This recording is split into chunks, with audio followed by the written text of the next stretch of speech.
Ladies and gentlemen, may I please kindly ask all to rise as we welcome the academic procession into the hall.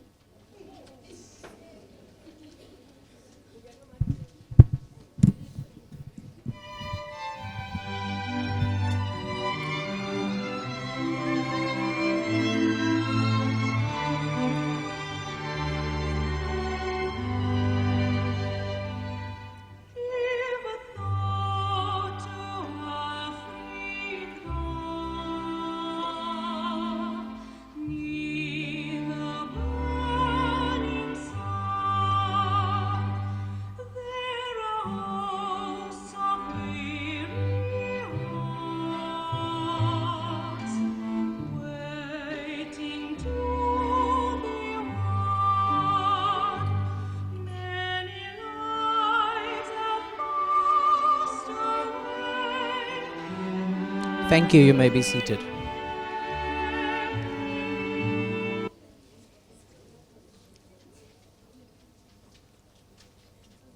Good morning, goeiemorgen, dumelang, absheni, and welcome to today's ceremony.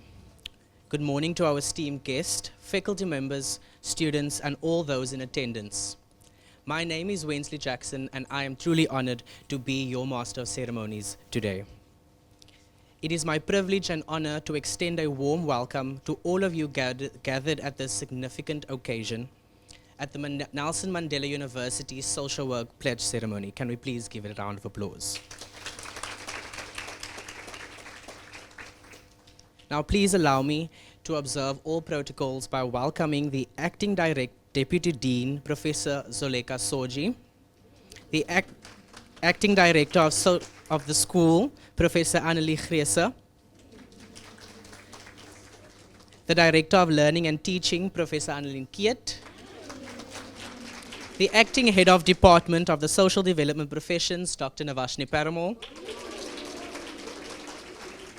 our distinguished keynote speakers, Dr. Surina Abdullah and Professor K.G. Malesa, member of the South African Council of Social Professions, faculty members, academic staff, students, their family and friends, and all those gathered here today. We formally recognize and celebrate our final year social work students as they commit themselves to the ethical and professional standards of this noble discipline.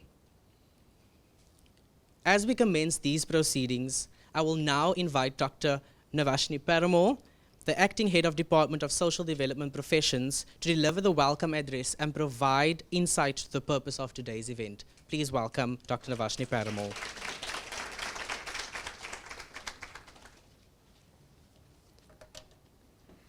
When I look at how full the room is, my heart is just overflowing. So I think we should give you a round of applause again. Students, I think it would be remiss of me if we didn't observe the moment of silence for the student that we lost tragically, not tragically, but due to health conditions, the second year student, Mr. Prince Ghana. So if I can ask for a moment of silence.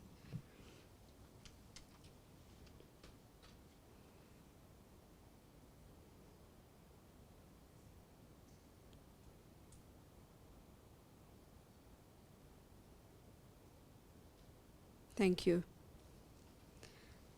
And as Wensley has greeted us in all the languages, I don't think that I would be able to do that same thing, but I'll try, right? I'll say Molweni, goeiemorgen, good morning, assalamu alaikum.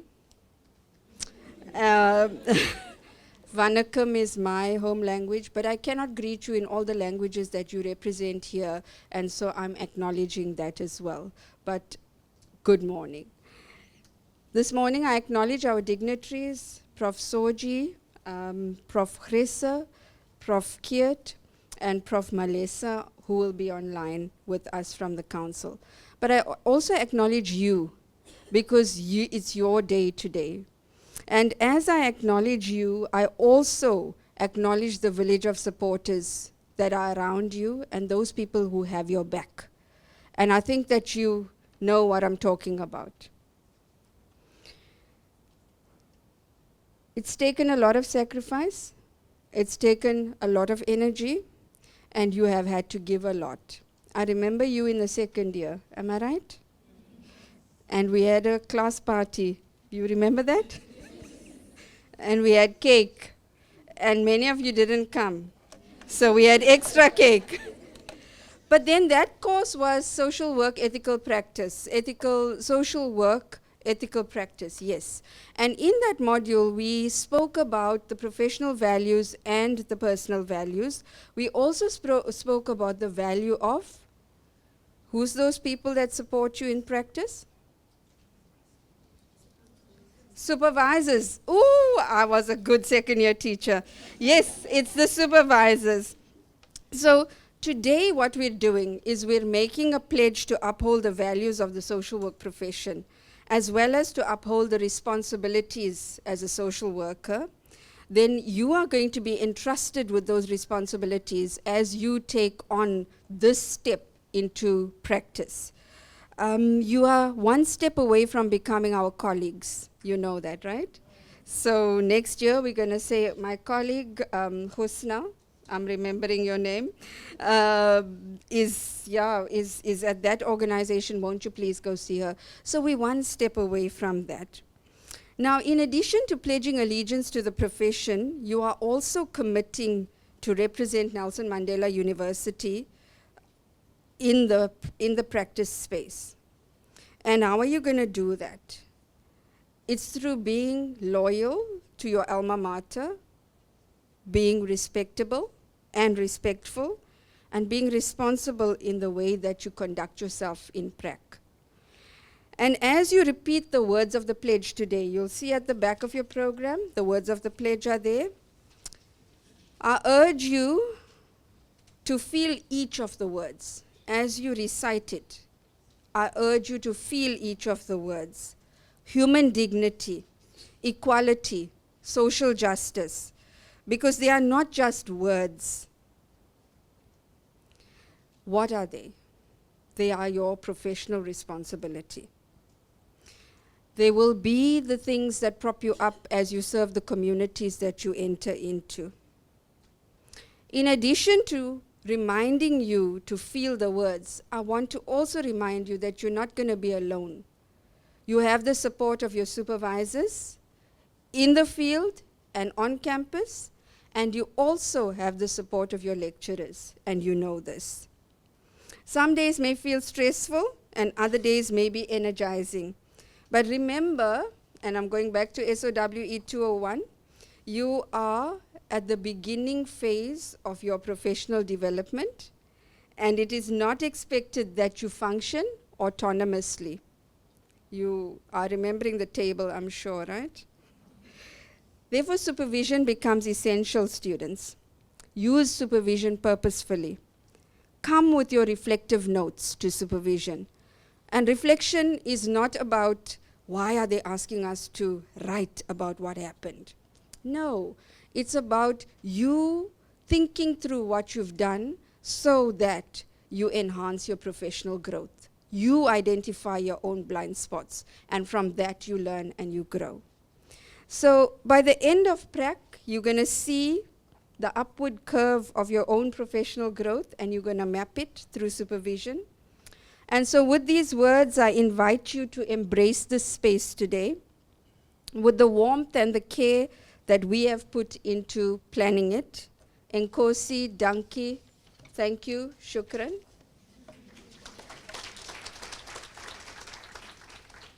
Thank you very much, Dr. Perumal. At this moment, I want you to introduce you to someone that's going to give us some creative input. And our honor is to welcome the student, I'm sorry if I say your name incorrectly, it's Afiwa Gabara, who will present a poem for us today. Please join me as I welcome her with a round of applause.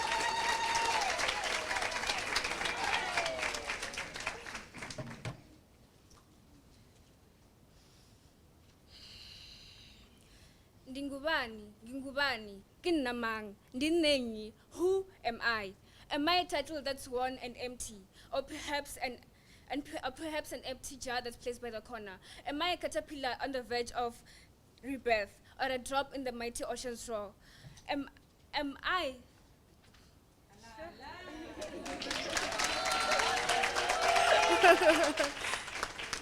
Okay.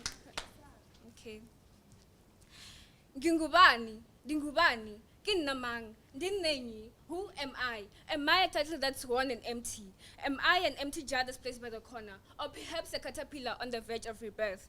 Am I a drop in the mighty ocean's roar? I'm not asking because I'm lost. I'm asking because I care. Ngingubani, I am unapologetically me. I am the voice that speaks. I am the fire that burns bright. Gone are the days where I sit by the corner and wait for someone to advocate for me, where he, she, they, them speak for me. I rise up. I have risen. I am the change. I am the future. Long is the journey. Success is what I'm aiming for. Kinamang. I stand as one with heart and soul, a social worker with a noble goal. I wear dignity, respect, ethics as I am.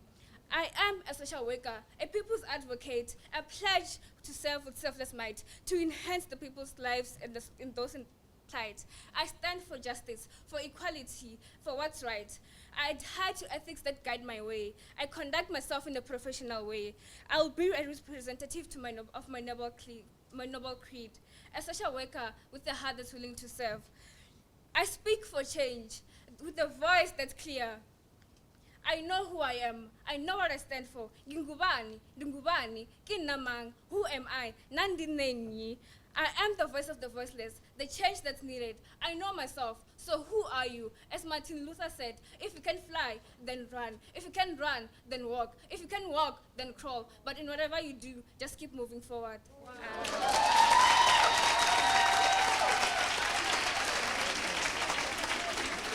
Thank you very much.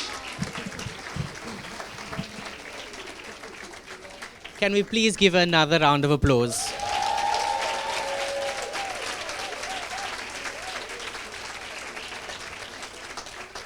I think after that input, we all have this excitement within us now, and I can imagine how you feel as social work students that's going to do your pledge today, because she's just embodied how we were going to act out our values of our university when we are outside as students.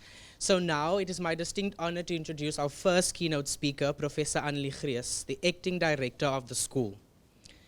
Professor Grees was born in Namibia, matriculated in Stellenbosch. Pursued her MSc in Consumer Science Education and Honours in Consumer Science at Stellenbosch University. She then joined the University of the Free State, where she completed her Master of Consumer Sciences in Biochemistry.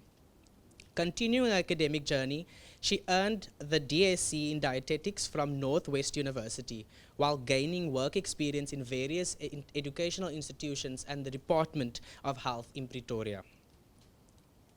She continues to have a dynamic career, transitioning into hospitality by founding two hotel schools, one in Port Alfred and another in Stellenbosch. Before returning to her passion for dietetics, she later established the Department of Dietetics at Nelson Mandela University, where she continues to contribute significantly to the field. Her research interests includes general nutrition, diabetes, food service management, and she has published extensively while presenting both at national and international conferences. Please welcome to the stage Professor Grees.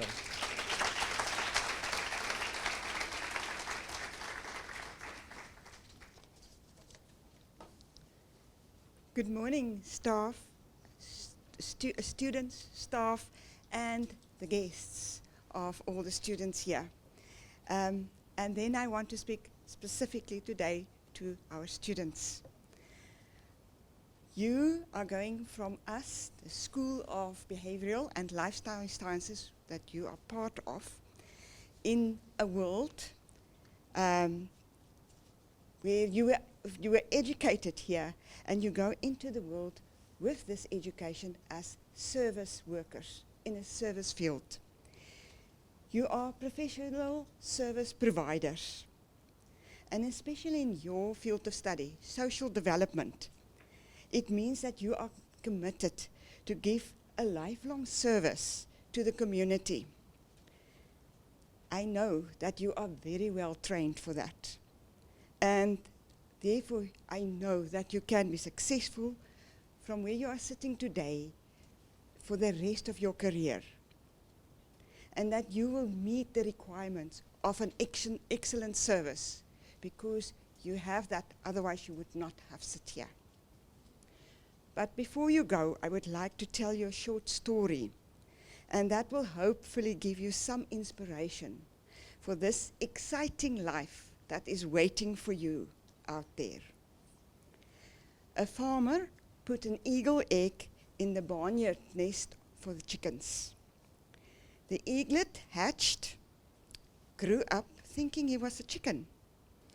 He scratched for the worms, he clucked, and he only flew a little bit because he's a chicken. The years passed, the eagle grew old, and one day he saw a magnificent bird flying, there circling above. And awestruck, he asked, "Who is that?" And one of the chickens told him, "That's an eagle. It's the king of the birds. That one, he belongs in the sky. We are chickens. We belong here to the earth." The eagle believed the chicken, and he died a chicken. And the moral of the story, you can become what you believe that you can be. If you want to be that eagle, you can be that eagle. Follow your dreams, not the words of the chicken. Dare to make your way and follow that road less traveled. And even if you do not always succeed, because in your profession, in all our professions, we cannot always succeed. But next time you will. So, all that said, to be in the service of the community will take a lot from you, emotionally and physically. Some evenings, when you go home, you will feel drained and dead tired. Remember, you have trained to be that eagle. You are that eagle, even if not every day. But even an eagle needs to be kind to himself. See that you also charge your batteries. Do things that you like. Be with your friends so that you can be a strong eagle. And you always have this department at your back. They will always support you. So I wish all of you the best and much success in your career. Thank you. Thank you, Prof, for those inspiring words. And the one word that I take away from Prof's speech is training and the department. If there's one department that I was always jealous when I was a student at NMU, I was jealous of the social work students because you guys have a really good department. Our next speaker will be Dr. Abdullah, who is a lecturer in the Department of Social Development, and she coordinates the 2nd year Bachelor of Social Work program, including the practicum module, and oversees the postgraduate portfolio. Her academic responsibilities is the chairperson of the Departmental Research Committee and an active member of the Faculty Postgraduate Studies Committee. She is also a dedicated member of the South African Council for Social Services Professions and chairs its Education, Training and Development Committee. With over 25 years of experience as a social worker and a social work manager, she has held key positions in both NGO and public sectors, including roles with Interministerial Committee Project GO in correctional centers, Childline and NACRO. She holds a master's degree in clinical social work and a doctorate in social development professions. Dr. Abdullah, has also contributed extensively to the field through research, training, and publications, particularly in the areas of child protection, family preservation, restorative justice, and child justice. She has authored and co-authored several journal articles on topics including parents of children in conflict with the law, victim empowerment, and restorative justice. Dr. Abdullah will now present her address in navigating change, repurposing social work, and strengthening social identity and professional identity. Please welcome Dr. Abdullah.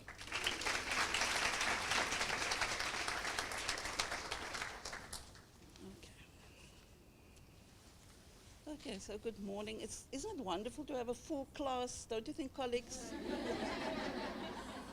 Right. We often complain that we see many gaps, so it's wonderful that everyone's here. And then thank you so much for inviting me. Thank you to the organizers as well for inviting me. Yeah. I really had to reflect. I think it's a very broad subject topic that I had to talk about, so I hope I can do justice to it. And then I did tell Mr. Ngwenya, I'm not going to be academic because otherwise the student's going to expect a lecture, so it's not a lecture. So I'll try to reflect on my own development as a professional and just some of the thoughts that has come to my mind when I was thinking about the topic. So I really want to just greet all the guests and the students as well. You all look very beautiful, very gorgeous. And I know you made a lot of effort to be here, and I appreciate the opportunity. I want to congratulate you as well. I was thinking when I was going to stand in front of you, when we all have to stand in the first year during orientation and tell you about ourselves and so forth. Can you believe it's already this time of your journey, that you're about, the last stretch, no? And I know this is going to be very difficult, and I hope that you guys will support each other. And as you heard, the department's always has your back. I've written down because otherwise I will digress because there's lots of stuff going on in this head.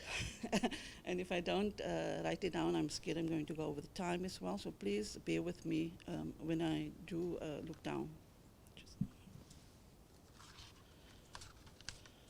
So within in the next few months, you are actually going to graduate. We'll see you, and we'll be in our gowns, and you'll be in your gowns, and you've worked hard, and you've heard of the village of support that you have that has brought you here.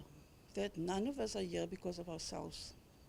All of us are here because of sacrifices that others have made, that we have made, and that indeed we will continue to make as we try to achieve the goal that we've set for ourselves, that of being a social worker.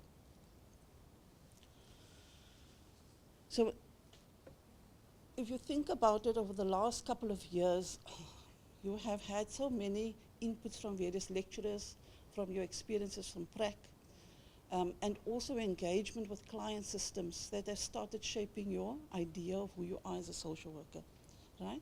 Or who you want to be when you become a social worker. Yeah, and it's difficult to call your students because really a couple of months, then you are going to be that professional, right? So when I speak to you, I'm thinking of you already as my future colleagues and as the people that's going to represent our profession. So if you think in today's world, what social work is all about, right? Oftentimes the world out there can feel chaotic, and you think to yourself, when I go out there, what am I going to do? Where am I going to find myself? What will be my role, right? There are multiple complexities in the context where we work. The type of clients that you are going to work with are diverse. And so oftentimes as social workers, that is part of the dilemma of figuring out who it is we are and who we want to be as a professional.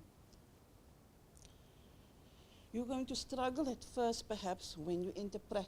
You will enter organizations. You're going to have to figure out what do they do, what is it that they expect from you. You're going to observe other social workers, and you're going to see things that is misaligned to what you've learned. And then you're also going to see things that, yes, this exemplifies what I've learned. Oftentimes when we go out as students into the practicum, we will compare, what did my lecturer say? And you will see that maybe it doesn't happen like that in practice. I want to encourage you to be a sponge when you go there. Observe, learn, and internally interrogate, and then use your supervision to talk about those things where you feel there's this misalignment, so that you also raising consciousness with your supervisor about those tensions, right? Yes, Dola, thanks. Yeah, so there's these tensions that you're going to experience. Very importantly, when you do enter into the profession of social work, you're going to find that the community, client systems, the organizations, are going to expect you to fulfill different roles. They are going to have an idea of what a social worker is expected to do. And oftentimes you will hear the social workers are expected to do what? What are you expected to do? What's the often idea that we have? Tell me. Right? What do you often hear community say? What must social workers help them with? Yes. Okay, so that's one of them, right? So oftentimes we are going to enter these spaces and people are going to tell you, organizations are going to tell you, stakeholders are going to tell you, you have to do a particular role. We expect you to behave in a certain way, right? So we call this interpolation of your identity, is where others determine your professional identity. And you are going to be in a position where people are going to want to use and misuse you for their own agenda. And so I'm going to talk about that today. Right? So in order for us to first of all understand our professional identity and how to strengthen that, I argue that you must first know who you are. You cannot be a professional and then a person. You are first a human being. Would that be fair? Right? So when I reflected on my own professional development, I realized that I've been a social worker my entire life. What do I mean by this? That social work really enabled me to step into myself. Right? Who of you, when you were a child, had a natural inclination to help others, to support others, to stand up for others? Can you imagine a situation where you were a child or a teenager and you did that? Who of you have done that? Can you show by hands? Where you have helped, where you saw someone who was being bullied, where you saw someone who's in a vulnerable position, and you, from very small, whether it was your siblings or whether it was someone else, right? So I believe that within us already, there are certain characteristics, certain traits that we have within us already, right? And those characteristics and traits is actually the foundation of who we become as social workers, right? You are born with integrity. You are born with a sense of what is good and what is not good, of what is just and what is not just. It is not something necessarily that I put on in the morning when I go to work as a social worker. I must now have integrity. I must now be truthful. I must now be accountable. I must now be responsible. It is something we already have, okay? So for myself as a child, I know that I already had a deep sense of what is fair. I observed people in my life where you could see they wanted good for others, and you saw people who only wanted good for themselves, right? So I'm sure you've seen that in your own environment, right? And so already as a child, I made that decision, that part, obviously not consciously, right? But subconsciously, that I wanted to stand for good. That I wanted to be the one that stand up for justice, right? And I'm sure many of you subconsciously as a child said, I'm on the good side of things, not on the bad side of things, right? Isn't it so? And also, as you grow, you would have realized as you become a teenager, a young person, you would have started to see that it's not just in your own circle, in your own family, where perhaps there were injustices. You would have started observing that in the community, there are complex social ills. There's major injustices, abuse of power, violence, etc., right? So you started realizing, I can't just defend and support my friend. I have to go wider than that. And so there was born this calling that I actually want to do this with my life. I want to help others.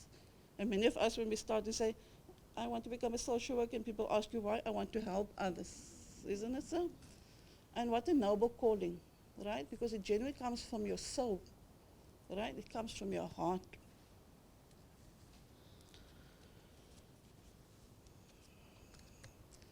I think also in terms of your professional identity, it's recognizing that that personal commitment to wanting to help others is also affected by your own experiences. It's impossible for me to say that I'm the professional that I am here today because of the training only. I'm the professional I am today also because of my training as a human being. My experience personally of poverty, of homelessness, of abuse, all shaped how I saw clients, how I interact with clients, the type of professional that I became. Because it meant that I could have empathy in difficult situations. Equally, it also meant that I had the responsibility that those things that I've experienced in my life, that I deal with that I go to therapy, that I understand how that impacts my professional identity and my professional interaction with clients. Isn't so, right? So one of the tasks that you have, and hopefully you've done this already from first year, because I remember saying this in SOCG 301, that you have an ethical responsibility to know yourself, to understand yourself, but also understand your traumas and recognize those traumas, and to get the help for it, to work through it, right? So that we don't transfer these issues onto our clients, right?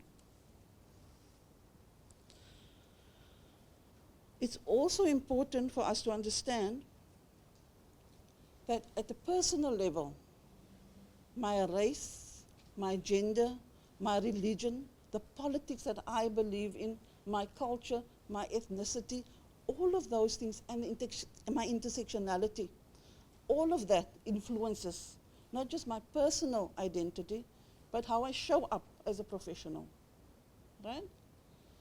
Because with that comes certain privileges and certain powers and certain disadvantages as well, right? So it's recognizing again that I cannot step into my professional identity if I do not have a grounding in terms of what that is for myself and how that shows up in my professional identity, right? So if I'm a female, if I'm a male, if it is that I come from a particular race or socioeconomic group, how does that show up in my interactions? It is difficult, if not impossible, to compartmentalize ourselves. We are not robots, right? We don't say in the morning, then my personal life goes to the side, and then my professional file comes out, and that's my identity. It is very difficult to do that. And so it's important for us to recognize, in terms of our own professional identity, what are those things from my personal life, my personal values, my personal beliefs, and my personal actions that spills over into my professional life? Does it align? Okay. Sorry, did I touch it? Does it align with my professional values? Right? Does it complement my professional values? Or does it conflict with my professional values? And we've had so many class discussions, I've heard from my colleagues as well, where some of your cultural values, or religious values, does not align with your social work values, am I right? Right? And so how do you interrogate that? How do you deal with those tensions?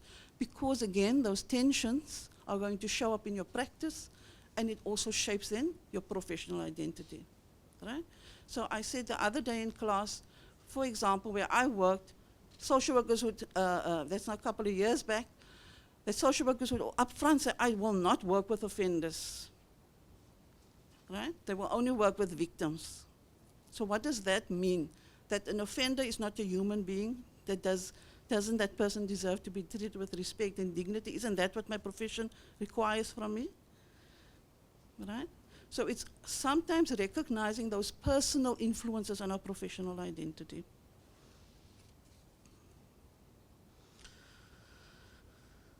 It's also recognizing that at the personal level, we have been groomed in a certain way. We've been groomed and socialized to be caring, nurturing, supportive, isn't it so? To see the good in others. And we have been also socialized to be obedient, to respect authority, to know our place. Isn't it so? So while it's easy to support and care and have empathy, it's more difficult, isn't it so, to do the other part. To arrest ourselves when we find ourselves being obedient to authority when that authority abuses their power. As social workers, you are not just there as a one-dimensional human being and professional. It requires you to recognize that at a personal level, perhaps I've been silent many times when power was being misused.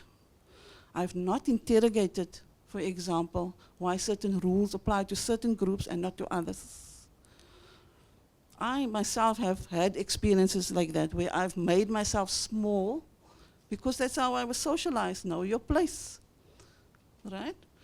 So it's similarly, you need to recognize that on a personal level that we are socialized to be submissive, to be obedient, to be silent, and to know our place. And so it's figuring out for yourself on a personal level first, what is my place? Will I resist when that authority is being abusive, when that authority is being misused, when it's marginalizing certain voices and certain groups? So you are also going to have to interrogate, where do I sit in terms of that for my personal identity? There must be congruence to some degree between your personal and professional identity. You need to be able to identify what are those things in my soul that helps me to be a social worker.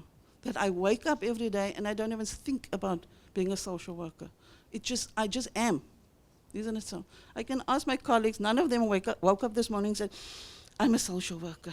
Am I right? Right? None of them asked that. Because in fact, we're social worker all the time. And sometimes our children will tell us, stop social working me. Right? You're going to find that at the moment you are at the beginning, right? You're still trying to figure out, right, what that means. But I am saying to you that you have many qualities within you already that guides you, right?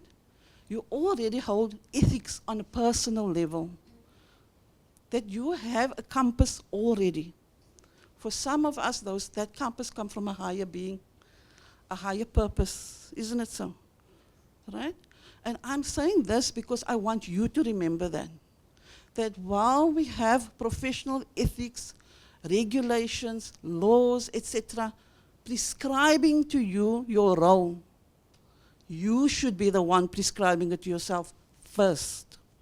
Because the reality is those regulations, policies, and so forth are not going to be there to watch you when you're in practice. Isn't it so? Right?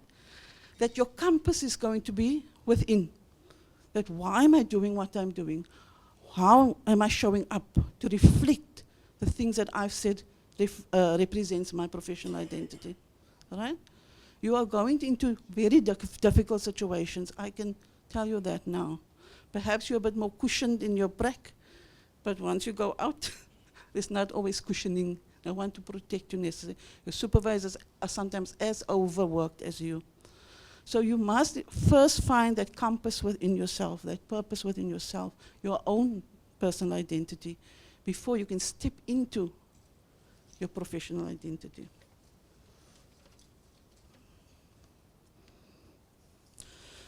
Because when you do that, then you show up authentically. Isn't it so? I'm the same with you here today as I am at home, as I am in the class, and right? I'm not weird and being a certain way in certain places, isn't it so? Right? And then it doesn't feel difficult. It feels easy to be a social worker, right? Does it feel easy? Because it comes from, yes, you're regulating yourself. You are holding yourself to high ethical standards, right? You have clarity on what you stand for and what you stand against, right?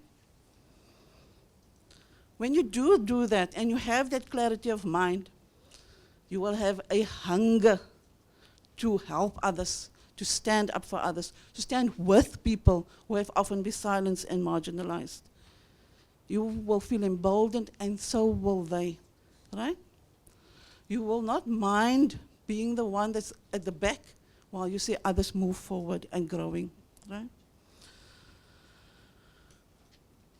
Very important is for you to recognize that yes, you've had the training, but you had a solid foundation.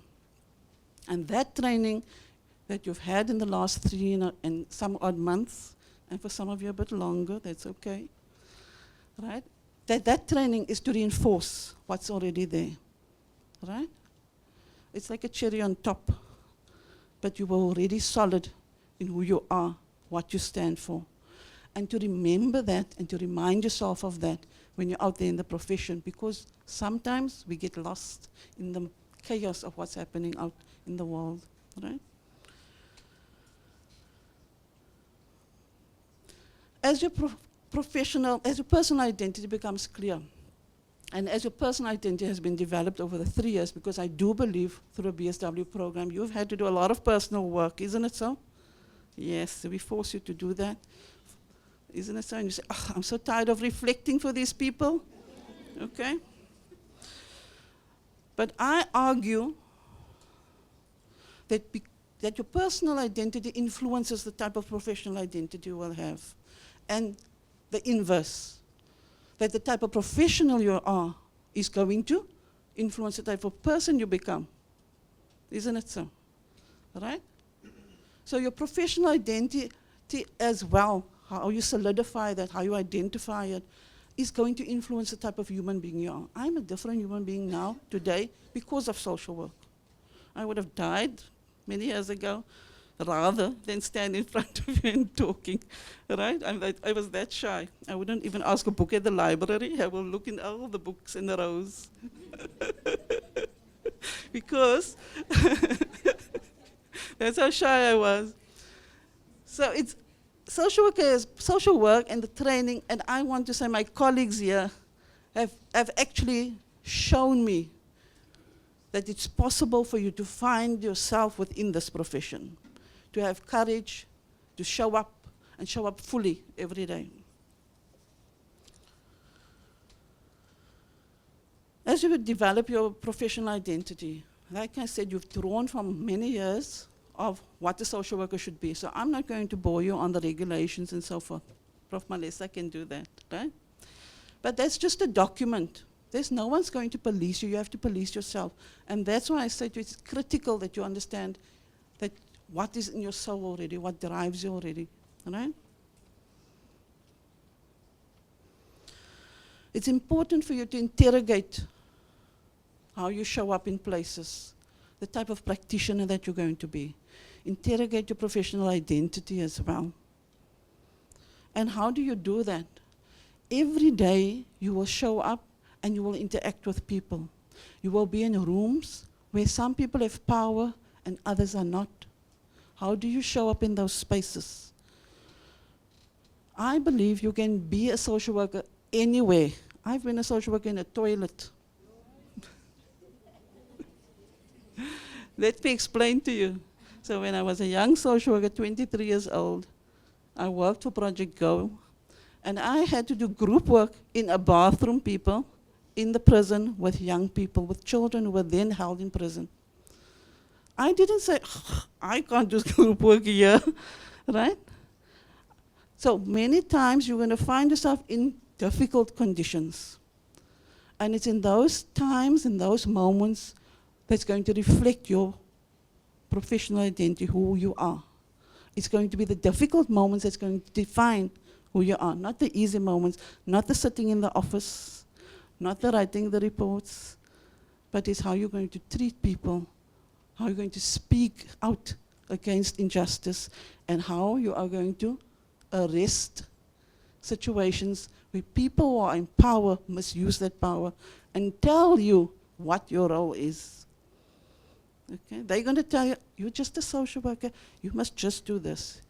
Stay in your lane. Don't stay in your lane, because that is exactly what they want. Okay?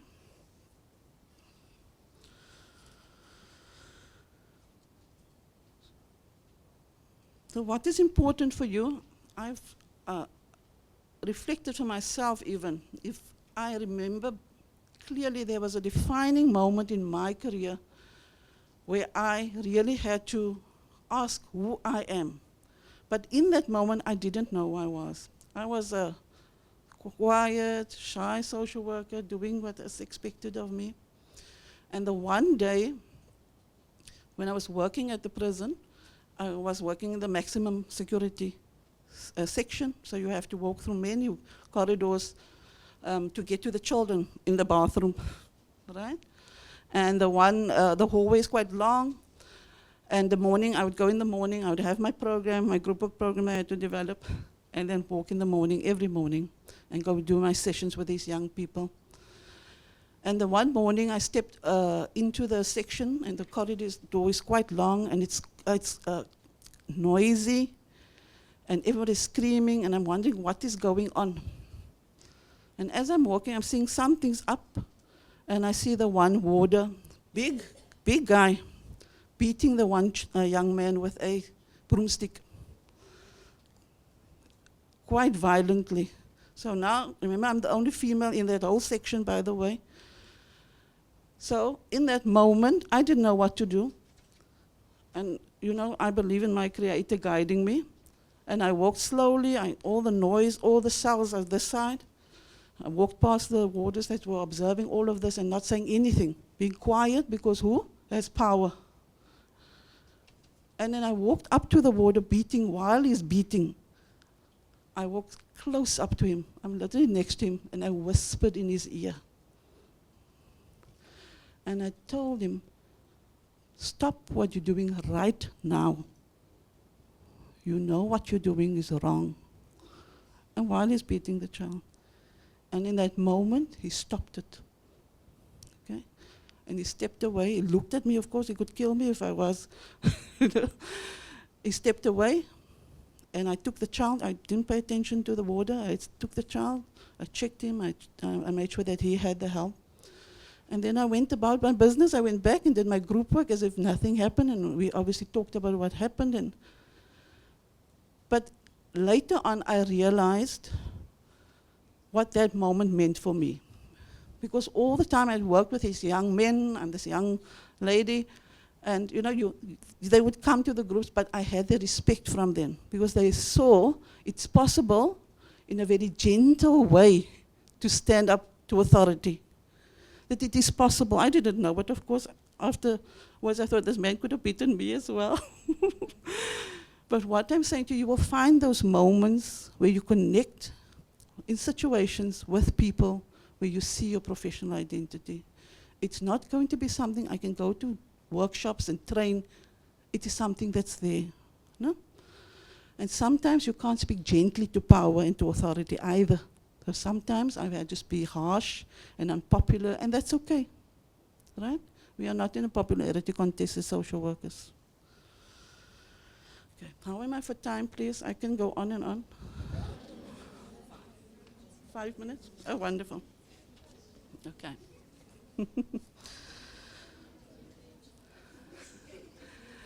So hopefully,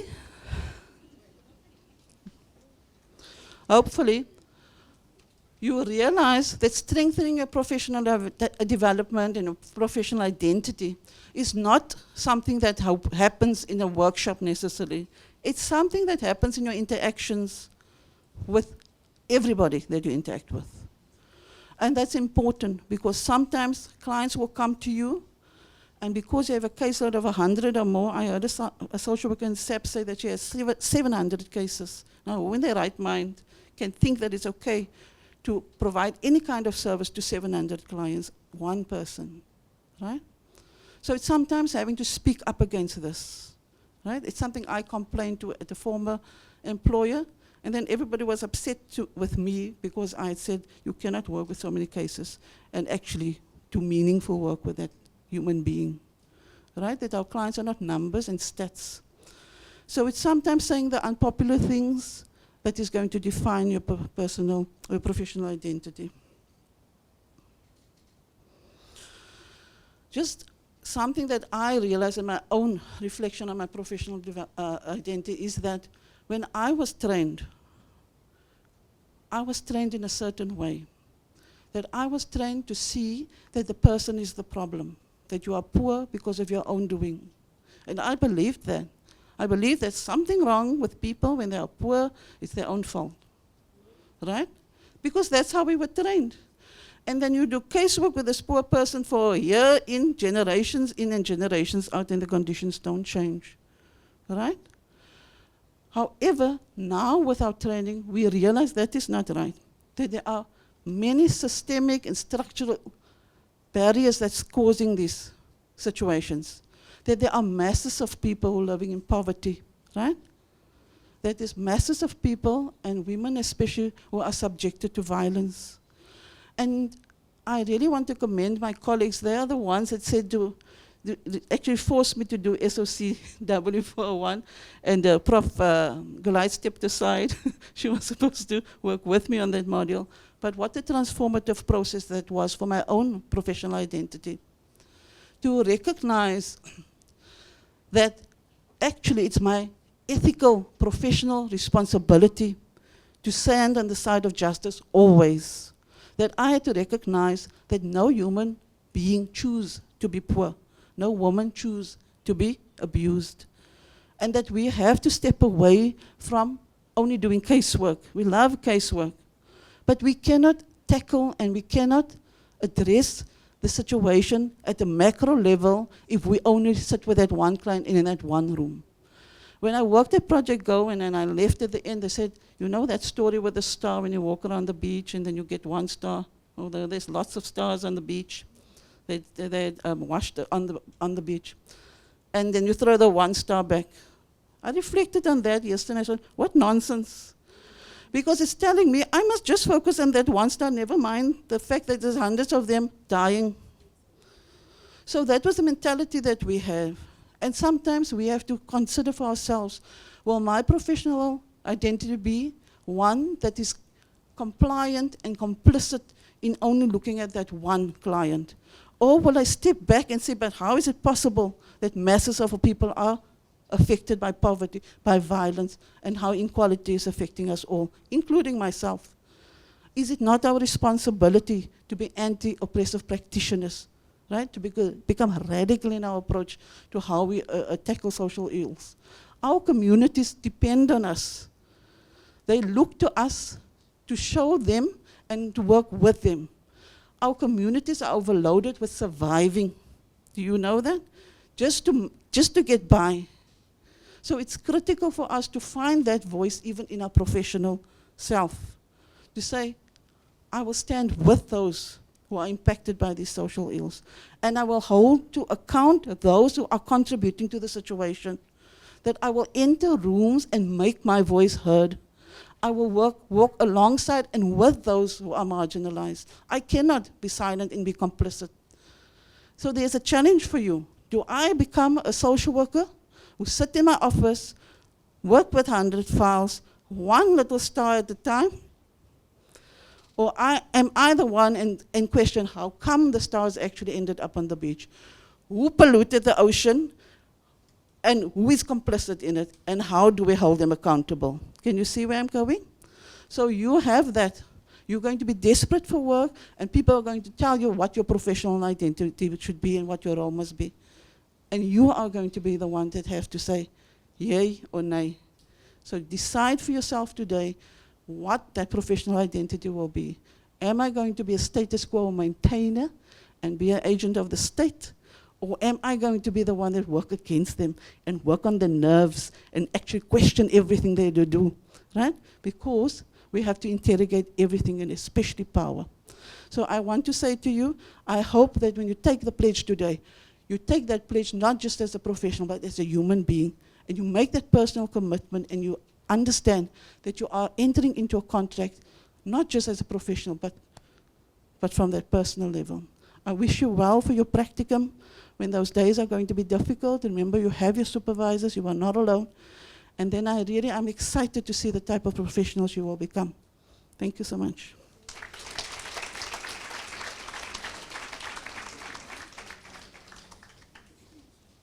Can we please give Dr. Abdullah another round of applause for that illuminating address? I think you really went in depth with telling these professionals how to navigate this change and the space from being a student to being a professional and to officially being your colleague. Now, as we prepare online for our next guest speaker, Professor KJ Malesa will unfortunately not be able to join us today, but in his place we have Mrs. Anna Madonsela, which is a professional conduct manager as a member of the South African Council of Social Service Professions. Can you please help me welcome online Mrs. Anna Madonsela.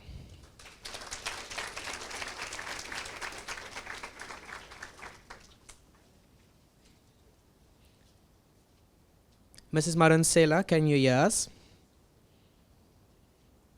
I can hear you loud and clear. Thank you you so very much. The floor is yours.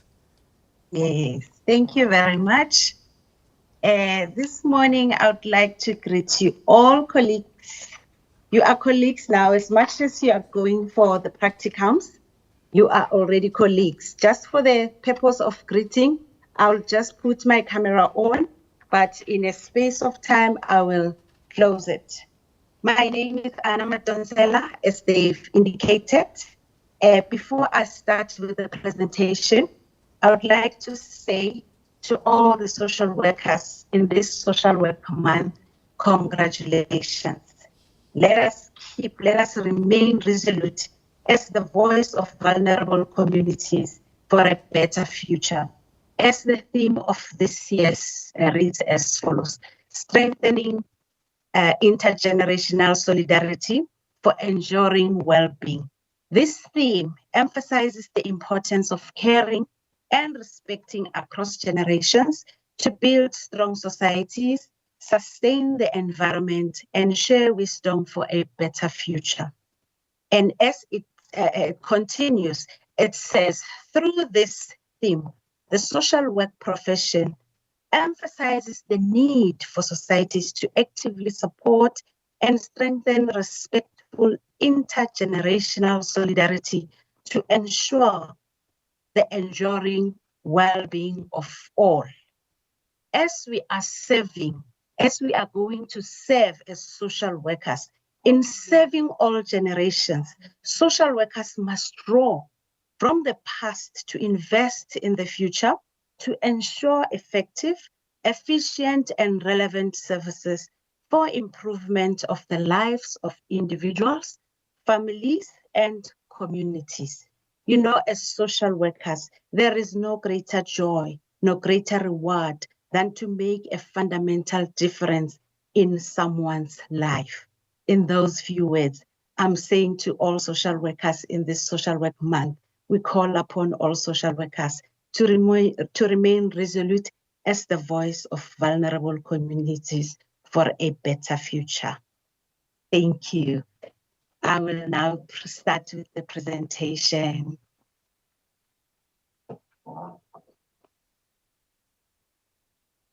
I will share from my side if I'm allowed. Thank you.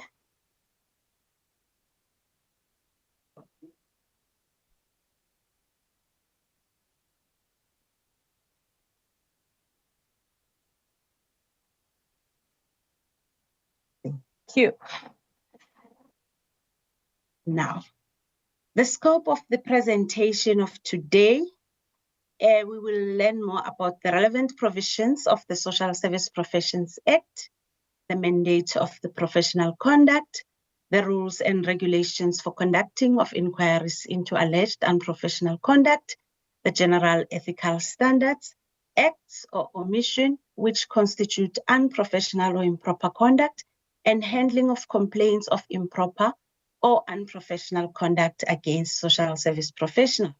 By reading all this, please, social workers, don't be scared as you are going to the for your practicums. Now, the provisions of the professional conduct. Chapter 2 and Chapter 3 gives us the provisions as follows. Section 21, it gives us, or we use that, or Section 21 for inquiry by counsel into alleged unprofessional conduct. Section 22 contains the penalties which may be imposed where a practitioner is found guilty. Section 22, subsection 2, paragraph C, empowers the registrar to issue prescribed notices in respect of any person who might be found guilty. Section 23 speaks of the referral of cases of unprofessional or improper conduct emanating from court proceedings. Know that you will come across such cases as you are doing your practicums. I'd like to say the previous speaker has spoken so well to say that there'll be social workers who will be holding your hand there, the supervisors. Chapter 4 of the Act speaks of the general provisions. Section 24, my apologies, allows counsel to appoint the legal assessor. Section 25, appeals against refusal, penalty or removal from the register. Section 26, limitation of liability. Section 27 and 28 allows counsel to make rules and regulations. The mandate of professional conduct. The mandate of professional conduct is provided for in Chapter 3 and Chapter 4 as per the previous slide of the Social Service Professions Act 110 of 1978. And what are we doing? We investigate the complaints, conduct of the disciplinary inquiries, promote ethical conduct through code of ethics. Hence, I'm here today speaking to you, colleagues, set the standards of professional conduct. The rules and regulations. Council has made the following rules and regulations to give effect to the objects of council as far as professional conduct matters are concerned. We have rules relating to the course of conduct to be followed by social workers in the practicing of their profession, which is code of ethics. Then we have rules relating acts or omissions of a social worker, social auxiliary worker, or a student social worker, which shall constitute unprofessional or improper conduct. We will speak in depth as we move along. We have regulations regarding the conducting of inquiries into alleged unprofessional conduct. We will also know about them better as we proceed. We have regulations relating to appeal against refusal, penalty or removal from the register, meaning you can appeal each and every outcome against any refusal from the council. Why professional registration? I think you are aware that during your second year as student, you were supposed to be registered as student social workers. That registration now is the one that will assist you. That will be a requirement as you are heading to your practicums. The employers will need to see if you are indeed a registered student social worker, and they will need that registration certificate as proof. However, it doesn't end there. Once you are now qualified as a social worker, still the registration will continue. And why must you register? Because it is a legal requirement, and that is contained at Section 15 of the Act. And it is a license to practice. And there are various laws which empower or recognize social service professionals to execute certain statutory tasks. It serves as proof that we meet the requirements and are competent to practice. It's there to protect the public against unethical conduct. It assists in marketing ourselves and the profession itself. It assists in the international recognition should we want to practice our social work abroad. It has professional credibility and credence to your profession, and it has this recognition and be accorded respect in a multidisciplinary teams, because as social workers, we are not normally working alone, but we are engaged in multidisciplinary teams as well. The registration status. The registration certificate is valid, subject to payment of annual fees. Maybe you're sitting there and saying, but I haven't paid my annual fees. No, currently as a student, you register once until you finish your studies. Then once you are now registered as a professional after have graduated, then this annual fees is payable annually every year without fail. Failure to pay the annual fee on time may result in the removal of the registrant's name from the register, and that is contained in Section 20, subsection 1, paragraph D of the Act. The person's name may be restored to the register subject to the payment of annual fee and restoration fee, meaning after your name has been removed due to non-payment, you can still apply for a restoration. And on applying for the restoration fee, you will be required to pay the annual fees and a restoration fee. Please note, practicing without registration is a criminal offense, and on conviction, one can be liable to a fine or imprisonment for a period not exceeding 6 months. That is contained in sections 15 and 16 of the Act. Now, the guiding ethical values and principles as you are going to the ground for your practicums, you should aspire and subscribe to the following values: social justice, respect for people's worth, human rights, and dignity, and aspire to be competent in doing your job. And while doing your job, do it with integrity at all given time, and have a professional responsibility. Do your work with professionalism at all given time. Show care and concern for others' well-being, and strive for a proper service delivery at all given times. Now, the Code of Ethics. What are Code of Ethics? Code of Ethics is a list of statements that describes the standards of professional conduct required of practitioners. Who are those practitioners? It's referring to us social workers when we're carrying out our daily activities.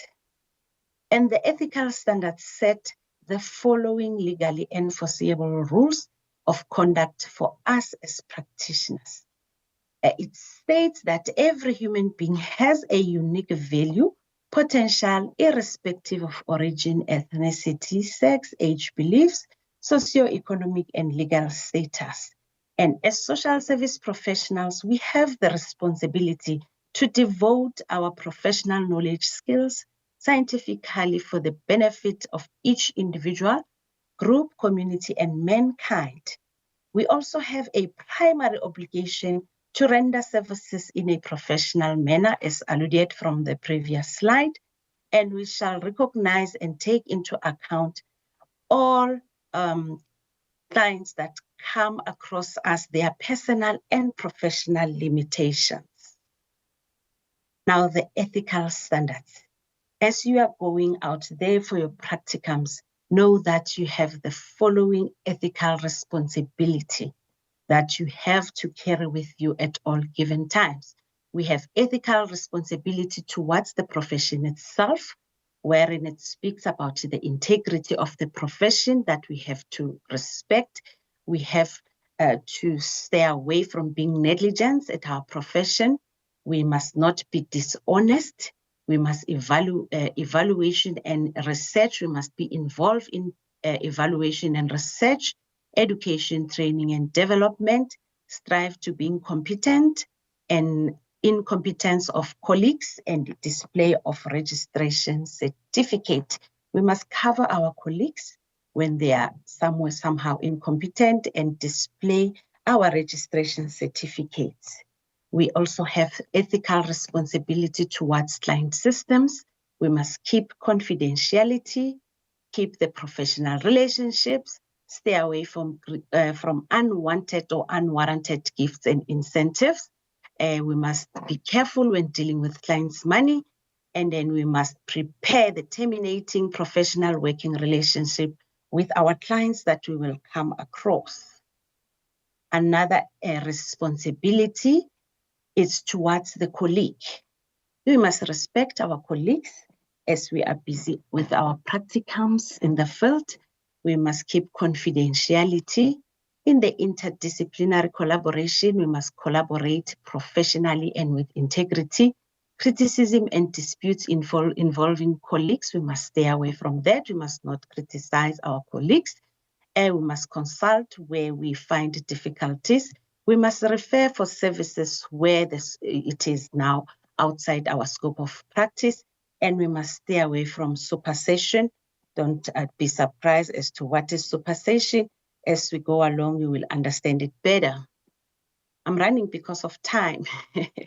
I'm sure you are keeping your questions. We have another ethical responsibility in a practice setting. That is where you are going for your practicums. You must know that in the practice setting, there will be supervision, there will be management and consultation, and then there will be performance and evaluation, the client's records. There will be a way how to keep the client's records. If you'll be placed in a private organization or private setting, there'll be a billing.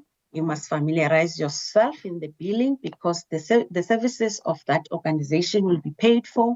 Then the advocacy for sufficient resources is your duty. And then commitment to employer, you must all be committed to employer. However, with labor management dispute, I think as practicums, students who are going there for your practicums, with this one, you will stay away for a moment. We have ethical responsibility towards the broader society, which is a social development. As you are going to the ground, you will see how we work closely with the social development. And then another thing is a public emergencies, wherein you will be required to remove a child with immediate effect. That's the emergency that we are referring to. Now, the acts, the omission, or the behavior that will be deemed to be detrimental to the profession, according to Rule 3, are as follows. Rule 3, Sub-Rule 1 speaks of the negligence of the professional duties. Should you be found to perform your duties negligently or not in a professional manner, you will be found to have contravened Rule 3, Sub-Rule 1. And then when executing your professional duties in a manner which does not comply with general accepted standards of practicing the profession, that will be then seen or will be a contravention of Rule 3, Sub-Rule 2. My apologies. Let me just take a sip.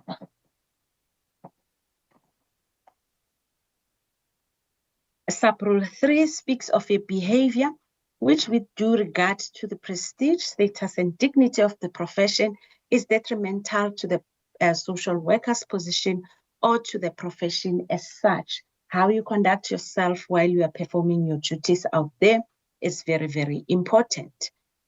Rule 3, Sub-Rule 4 speaks of being guilty of participating in or associating with dishonesty in the execution of your professional duties.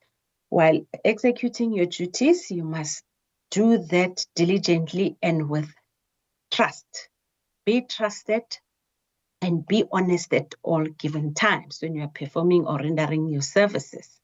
The offering of indirect or indirect compensation or any other form of incentive whatsoever for the referral of the clients.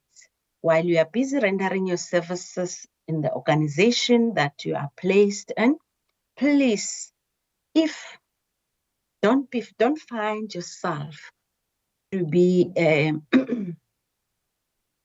involved in this unruly manner of having to want incentives or indirect compensation for the referral of clients for the services that the organization is not rendering.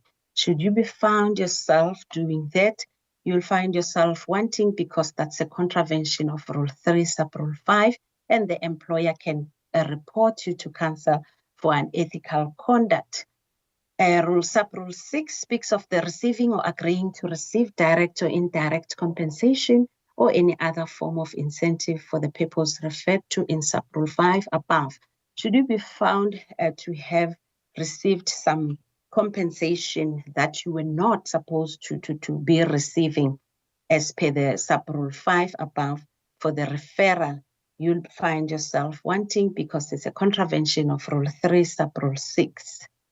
Sub-Rule 7 speaks of the sharing of money received for professional services with any person who contributed to such services, unless such a partner or such sharing of money is reasonably commensurate with such person's contribution to the services rendered.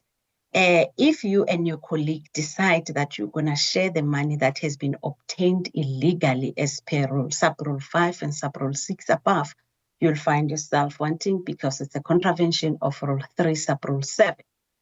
Sub-Rule 8, refusing without sufficient cause to render professional services which a social worker took on or for which he was employed.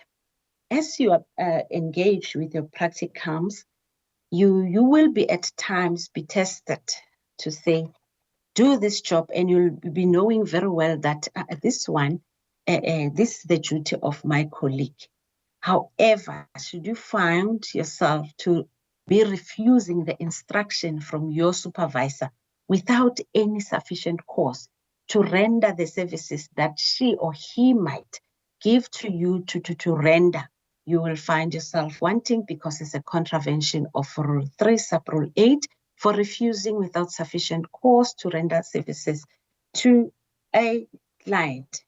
Sub-Rule 9 speaks of the employment of any person, a social worker, knowing that such a person has been registered in terms of the Act.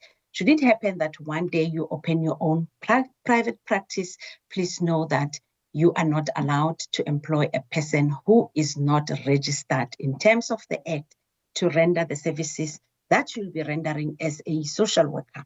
Sub-Rule 10 speaks of the failure to refer a client to a colleague or another person, body specialized knowledge in a field. Should you fail to refer a client when you see that now the client needs more help that is outside your scope, you will be found to have contravened the Sub-Rule 10. Failure to keep a record of acts performed, money managed, and fees charged in all matters dealt with by a social worker. As you will be performing your duties in an organization, please, colleagues, keep records of all the acts that you'll be performing.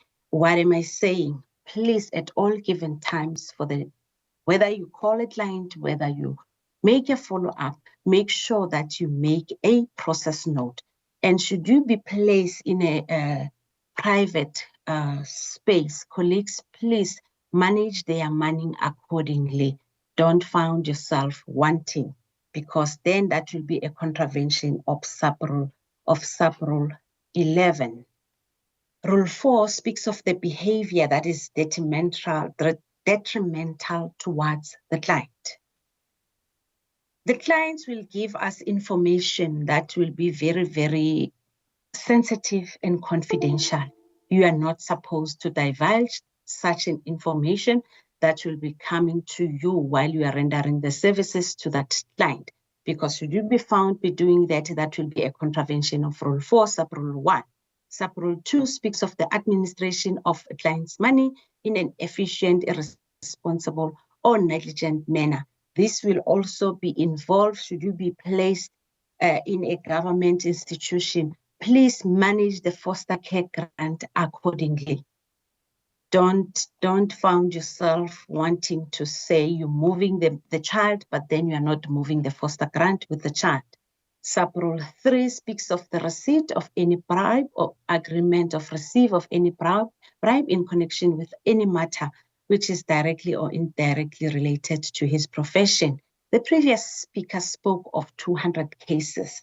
Yes, you might find that the organization where you'll be placed, there'll be 200 cases. And one will come and try to bribe you to say, I understand the caseload, but my matter is urgent. All matters are urgent. There will be no matter that is reported or coming to the social worker that is not urgent. And she or he will try to bribe you to say you speed up her or his matter. Don't find yourself wanting, because that would be a contravention of Sub-Rule 3. Rule 4, Sub-Rule 3. Sub-Rule 4 speaks of the discrimination against the client on account of social or economic status. Let us assist our clients. It doesn't matter the condition, it doesn't matter the race, doesn't matter the religion, language, or nationality. Yes, one will say, how am I going to assist if me and the client, language-wise, we're speaking above each other? You can always ask for assistance. Should you discriminate against those clients that you see that they are not at your level, you'll be finding yourself wanting, because that will be a contravention of Rule 4, Sub-Rule 4. Sub-Rule 5 speaks of the performance of an act belonging to a professional field other than social work, including the performing of psychometric tests for purpose of diagnosis and therapy. As social workers, we don't diagnose in our field. However, unless if you are trained, you can improve yourself by going and be trained to be able to be that person who can diagnose. So you cannot diagnose unless you are qualified to do so. Should you find that the client or the person whom you're giving assistance to now needs help that falls outside your scope, kindly refer that person. Sub-Rule 6 speaks of the preventing of a client from procuring advice or assistance from another person who is authorized by law. Sub-Rule 5 and Sub-Rule 6 speaks of you, should you be found delaying the client, that you see that now the assistance that she needs is beyond your scope, and you are delaying that person by not referring that client, you'll find yourself wanting, because that is a contravention of Rule 4, Sub-Rule 5, and Sub-Rule 6. Rule 5 speak of the supersession. What is supersession? Supersession is the acceptance of the client of a colleague. You cannot accept the client of a colleague unless the said colleague is not available and the required services cannot be kept in abeyance. So the acceptance of a client's colleague without a reason is not accepted. However, with the reason stated below, the client of a colleague can be assisted, and you should not be found to have coerced that client to terminate with your colleague. So the fact that a social worker has previously also been involved in the management of the case of a colleague's client shall not detract from the previous Sub-Rule 1. Whether the client, as you are doing intake, you were together, that does not give you the right to own that client, because the client will be allocated to one of you, irrespective whether you've done intake or conducted intake together. Rule 6 speaks of the behavior towards colleagues and other professional persons.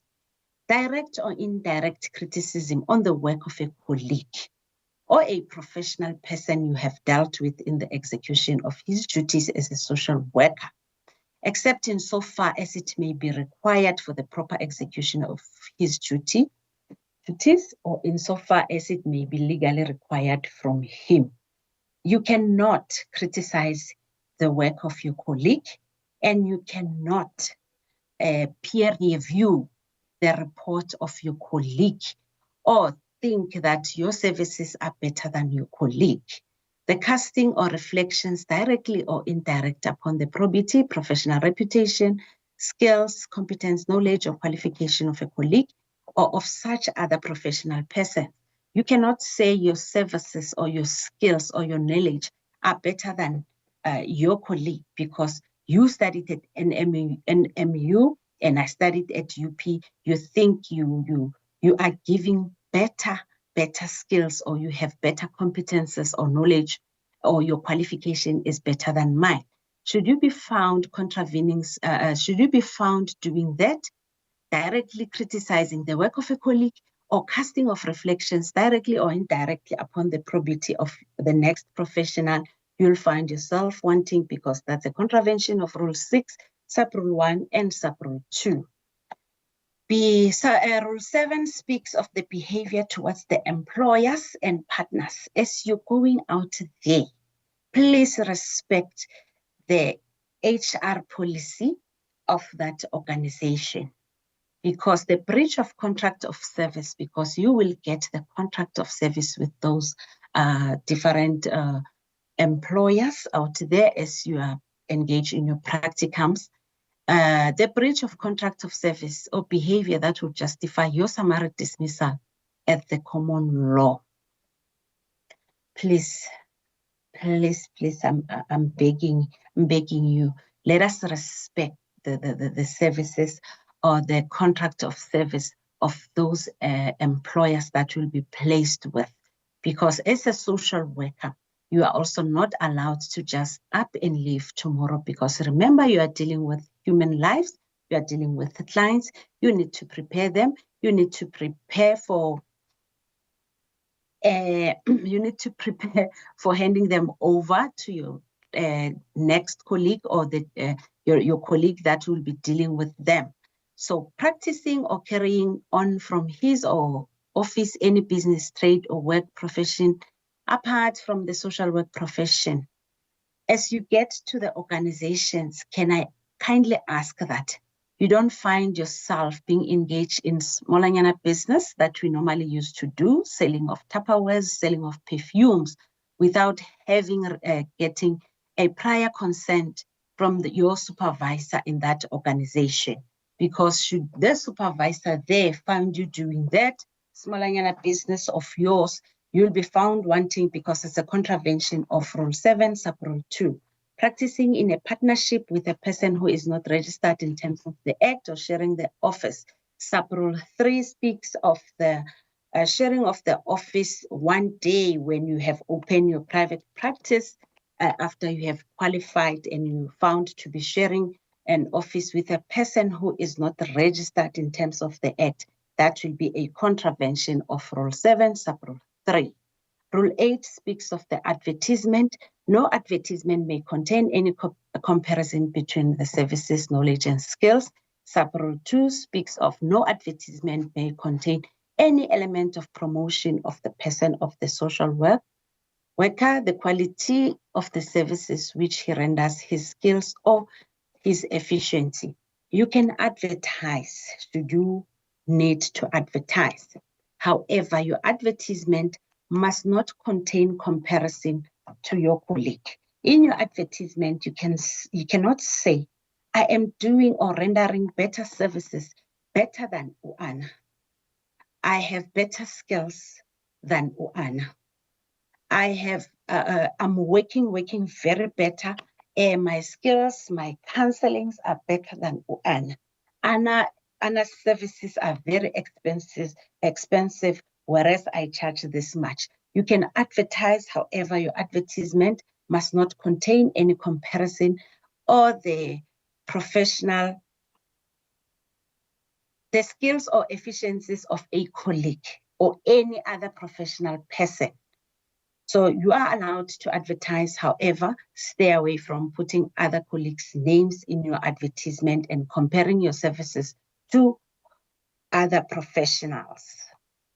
Display of the certificate. You will be required to display your certificate in your office once you are a qualified social worker and rendering the services. So should you be found to be omitting to clearly or conspicuously display the certificate, your registration certificate, you'll find yourself wanting, because Rule 9 speaks of the display of the certificate, which is a requirement. Now, professional conduct has got the following committees. At professional conduct, we have 2 committees, which are for we have 2 boards. We have a professional conduct committee for child and youth care workers. We have a professional conduct committee for social workers. We have 2 boards, a board for social workers and a board for child and youth care workers. So we have those committees, and this committee is dealing with the policies, all policies of the council. Then we have a committee of preliminary inquiry, which is CPI. This committee deals with investigating all the cases or matters that were received from the council. And we have a disciplinary hearing committee DH that deals with matters that have been referred by CPI above. We have CPI Dispute and Appeals Committee. This committee deals with the appeals emanating from the outcome of the CPI committee above. How do we deal with complaints that we receive against the social service practitioners? The complaints are dealt with as follows. A complainant should complete and sign council prescribed form and attach all evidence. Who is the complainant in the matter? A complainant is any person who feels aggrieved about your services. Can be a social worker, it can be a colleague, your colleague, it can be a client that you're assisting, it can be your supervisor who feel aggrieved about your behavior. Then on receipt of that complaint of yours together with the attached evidence, as council, we will notify the respondent and advise him or her to file a response within 21 days. Who is the respondent? The respondent in this matter is the social worker that the complaint is against. And then on receipt of the response, after 21 days, we will send the response to you as the complainant to file a reply should you feel that she or he has omitted some important facts. On receipt of the above documents, which is a complaint, a response, and a reply, we will refer the matter to the Committee of Preliminary Inquiry that I spoke to earlier for investigation. During this investigation, the committee may take any steps it deems necessary. The matter may be closed. They may procure a settlement between parties in terms of Regulation 7.2, which is mediation. The committee may instruct the registrar to prepare an inquiry in terms of Regulation 8. What is Regulation 8? Regulation 8 is when a contravention is not that severe for the committee to refer the matter for a disciplinary hearing. And that a contravention or the inquiry is held by the same CPI. Or the CPI can refer the matter for a disciplinary hearing in terms of Regulation 7.5, meaning the contravention will be severe. Now, during the disciplinary inquiry, the respondent, which is the social worker, shall be served with summons. A hearing will be held at council, virtual, or via MS Teams or province where the respondent is staying. The respondent is entitled to legal representation. The procedure of leading evidence in chief, cross-examination and re-examination applies. The penalties which may be imposed when the respondent is found guilty are as follows: is a reprimand or a caution, a suspension of your registration, cancellation of your registration, or a fine not exceeding 5,000. Should you feel aggrieved about the sanction or penalty that has been imposed, an appeal, you are allowed to lodge an appeal within 3 months after the date of imposition of the penalty. The appeal committee is appointed by the Minister of Social Development, meaning the matter is no longer council's but belongs to the Social Development. The proceedings are held at the National Department of Social Development, and in these proceedings, legal representation is allowed, and the decision of the appeal committee is final. The aggrieved party may take the decision of the appeal committee for a review in High Court should she or he feel still aggrieved. Now for the very important part. This is my last slide for the day. The student's oath taking. What does the regulation say? The regulations regarding the registration of student social workers provides that student social workers must register during their second year of their studies prior to the field of placement, which I know that you have done so. Consequently, every student social worker must take an oath, which is a ceremony for today. Now, what is the value of oath taking? It involves a solemn declaration by each student that he or she will uphold the values or the principles of the profession. It is an undertaking or commitment for one to honor the profession and always adhere to the ethical code of the profession. And it's an affirmation of why student social workers choose to become professionals and to serve humanity. It is a reminder for students why they came to the institution of higher learning to pursue a professional career. And for that, with that, I thank you. This is the end of my presentation. Thank you so much, Mrs. Madansela. We really do appreciate your presentation and for joining us online. Thank you. Now that we have arrived at the central component of today's ceremony, which is the pledge and the reading thereof, the pledge is a solemn commitment for upholding the values and the integrity, the ethical responsibilities, and the unwavering dedication that you will show as a professional.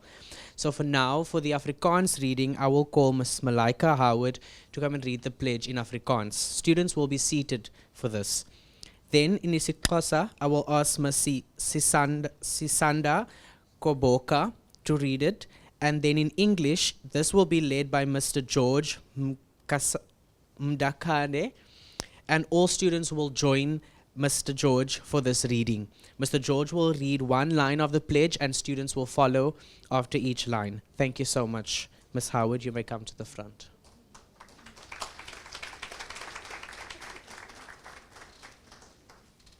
Thank you very much. Thank you. Plechtige verklaring. As finalejaar student in maatskaplike werk aan die Nelson Mandela Universiteit verklaar ek hiermee plechtig dat ek glo in die uniekheid, selfbeskikkingsreg en die waardigheid van alle mense, ongeag hul status, kultuur, geslag, geloofsoortuiging, lewenstyl en diversiteit.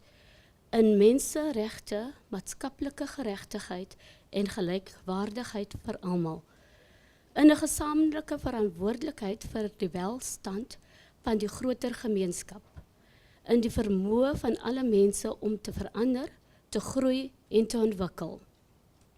Ek onderneem dus pligtig om ten alle tye myself so te handhaaf dat my gedrag tot voordeel van die professie van maatskaplike werk, my kliëntstelsel, kollegas en maatskaplike diensorganisasie sal wees. Om selfloos my medemens en die gemeenskap te dien en ten alle tye te streef na die bevordering van hul effektiewe maatskaplike funksionering. Om ten alle tye myself te onderwerp aan die etiese kode soos wat in die wet op maatskaplike diensprofessie, wet 110 van 1978 so gewysig.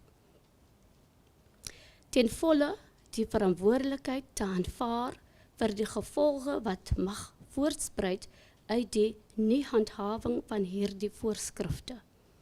Voortaan sal ek optree en myself ag as verteenwoordiging van NMU en die professie maatskaplike werk en verklaar hiermee plegtig my loyaliteit aan my alma mater en my professie.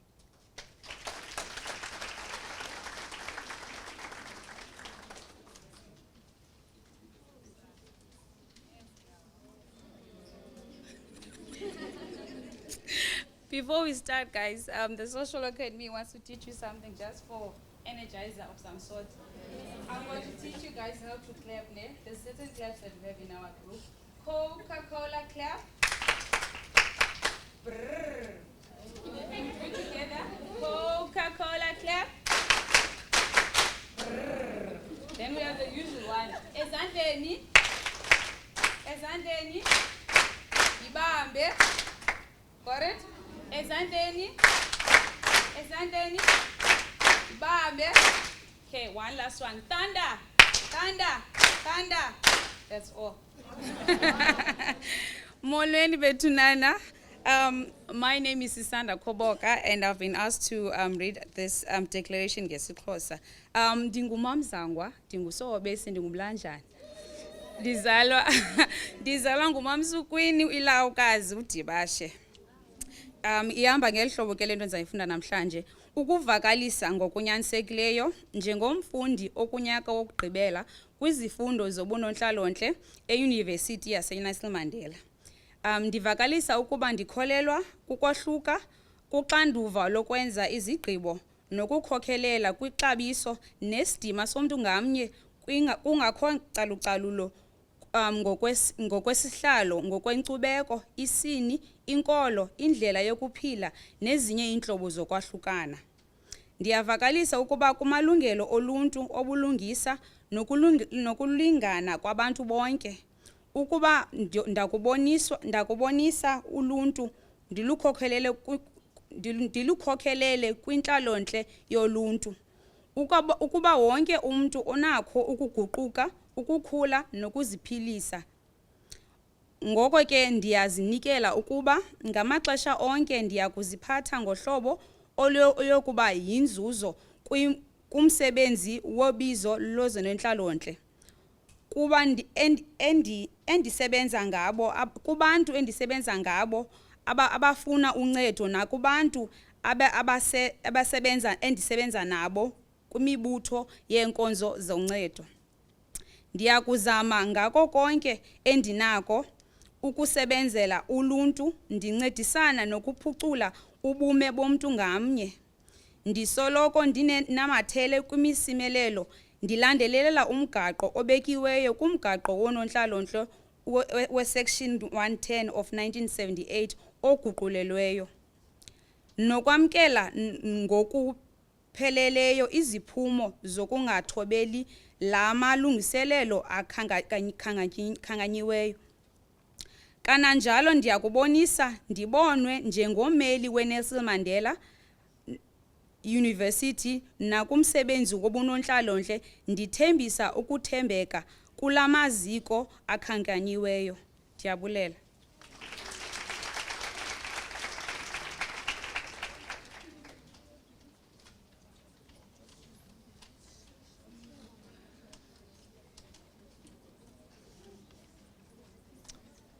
Greetings, everyone. It is an honor to come and stand here. Thank you. It is an honor to come and stand here and read the pledge in English. So, guys, you would come after me. We'll read the pledge in point form, point by point. Can we please stand up?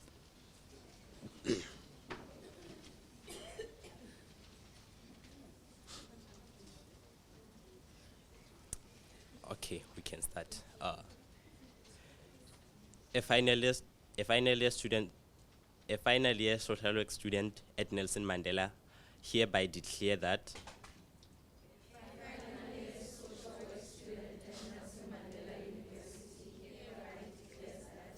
I believe in uniqueness, responsibility of self-determination, and ultimate worth and dignity of every human being, irrespective of status, culture, gender, religion, lifestyle, and other differences.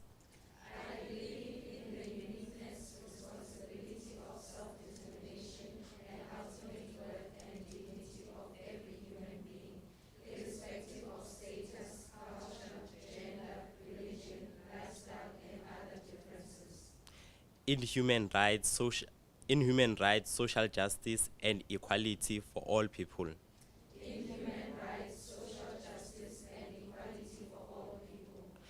In a collective human responsibility for well-being of society and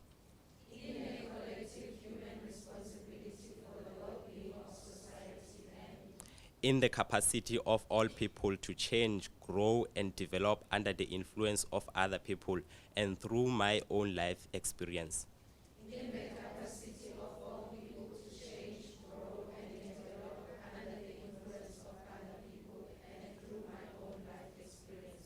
I therefore solemnly undertake to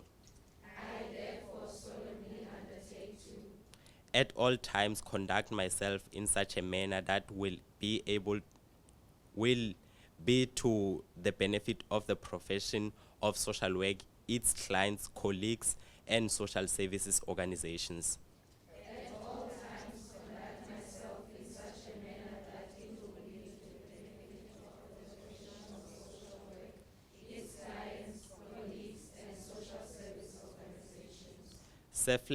Selflessly serve my fellow human beings and the community, and at all times to strive for the enhancement of their effective social functioning.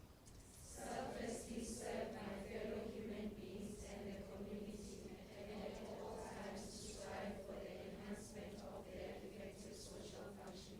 continuously strive for the promotion of social justice. Always adhere to the ethical code of the profession as contained in the Social Services Profession Act 110 of 1978 as amended, and fully accepted the consequences that may result from non-compliance with these professions.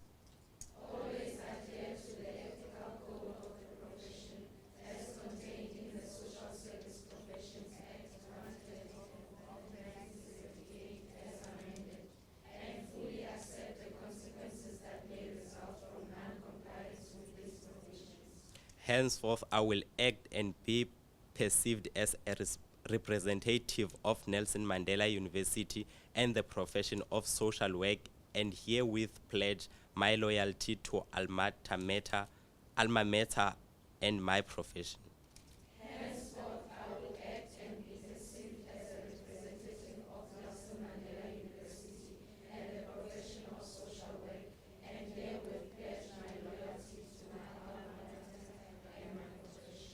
Thank you. May sit down.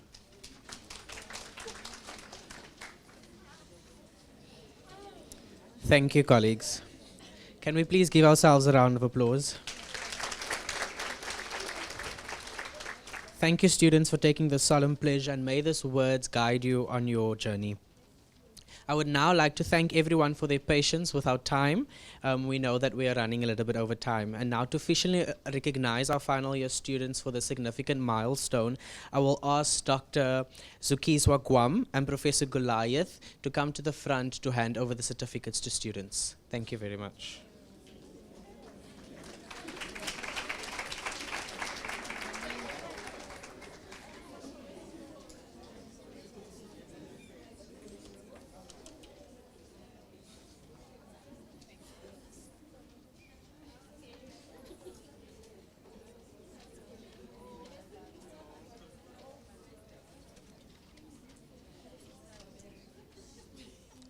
All right.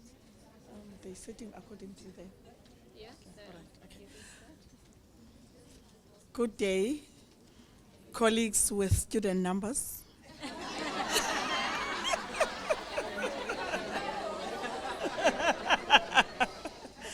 All right. I'll be calling out your names, and Prof will. Yes. Annalisa April.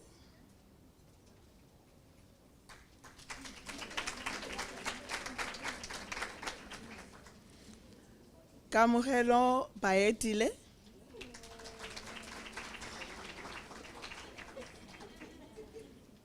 Milia Belani.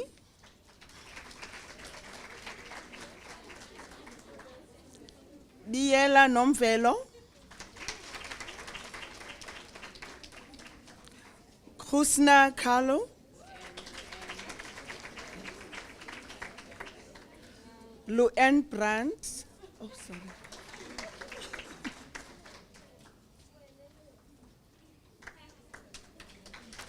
Janikazi, I'm not sure if it's Cuba or Tuba. It could be any. Is it Tuba? Cuba. Right. Pumelela Daweti.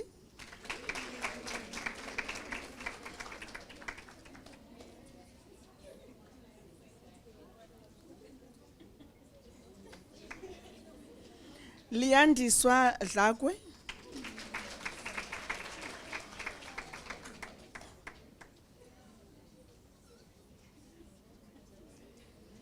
Siyamthanda Dlomo.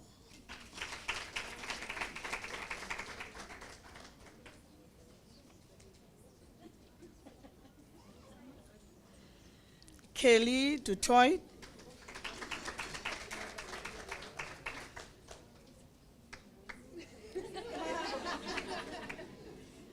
Andy Swaduku.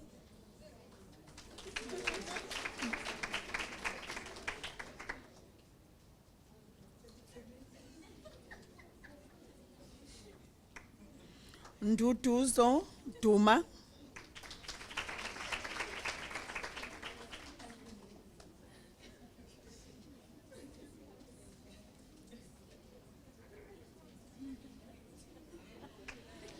Malnisha Fisher,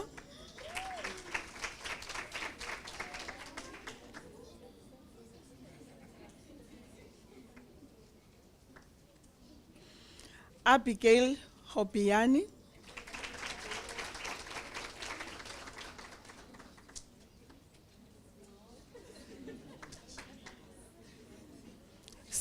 Cecilia Jacobs,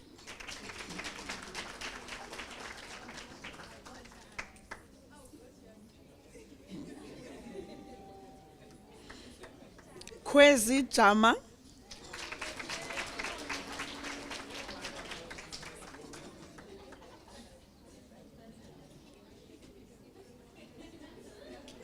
Kwanele Johnson,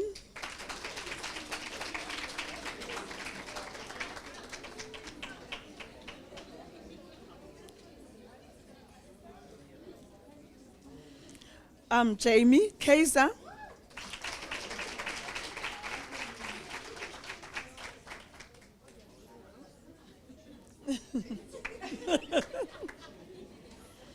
Nontokozo Kekana,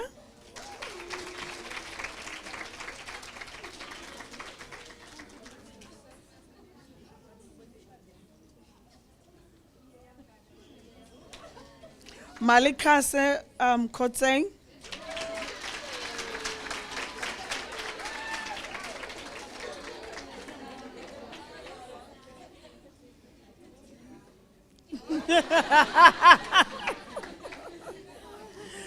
Liema Kunjulu,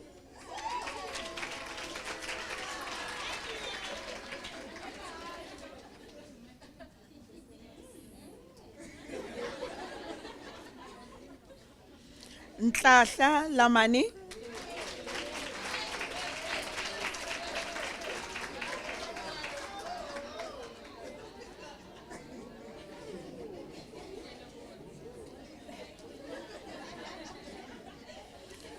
Lisa Kanya Lande,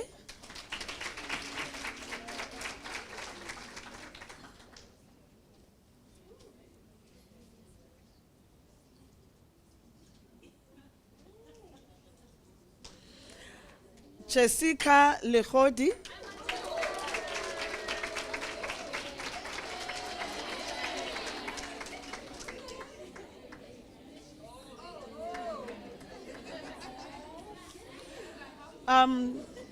Frida Tepi Lekoto,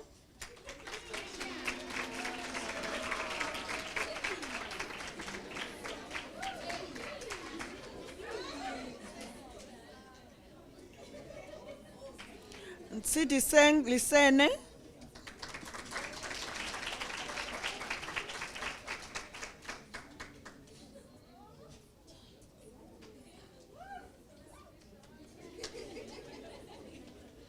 Noluthando Lukhele,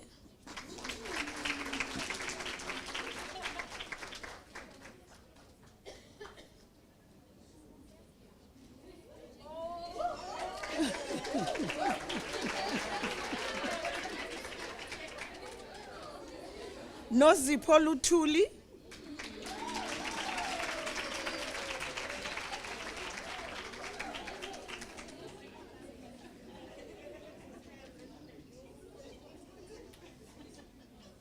Sibongiseni Mabhena,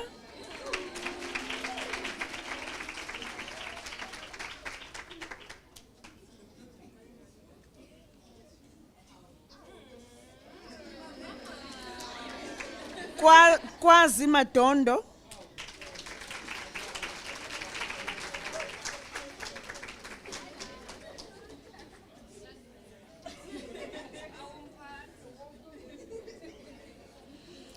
Ntombi Futhi Madonsela,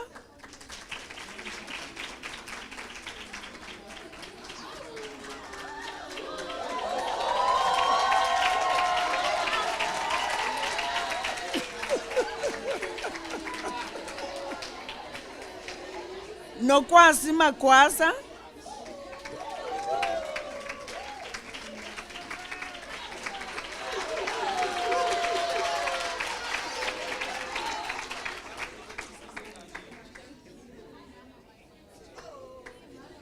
Sanele Majola,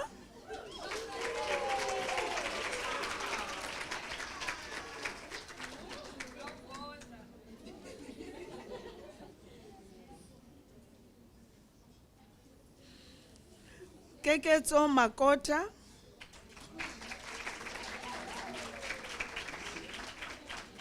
Keketso, Imivuyo Malahla.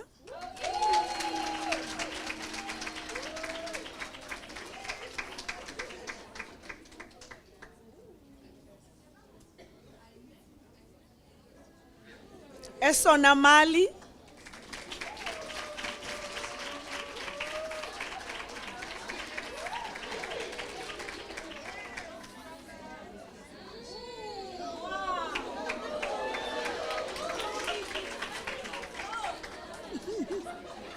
Anziso Wisdom Maluleke.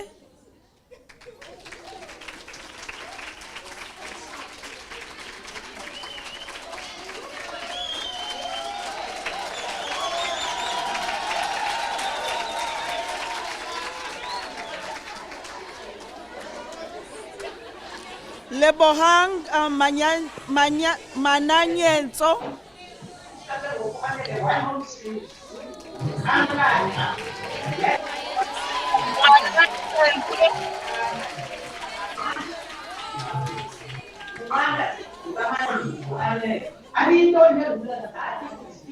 Namhla Mangaliso.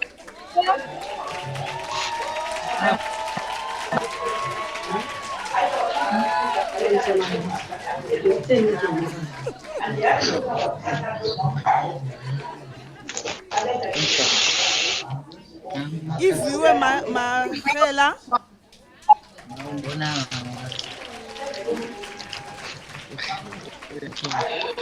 Mdala. Kwenza ntoni ngoku? Ceremony. Mix certificate. What is happening now? Pule Marumulo.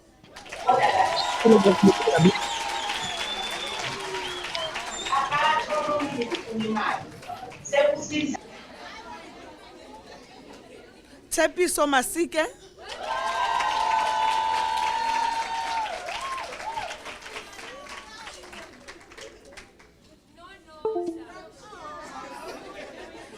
Timakatso Masombuka.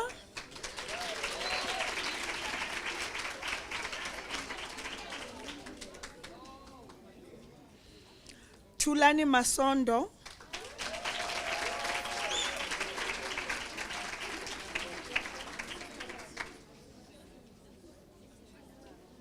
Lele Tu Matiwane.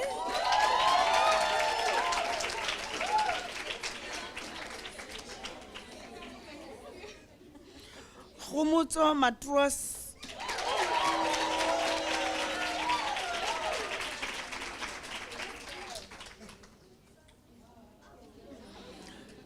Litabo Joy Matsane.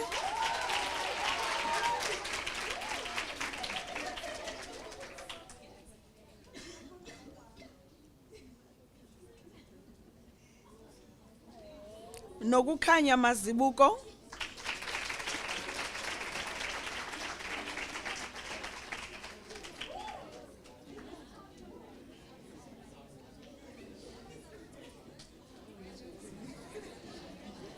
Onele Mazomba.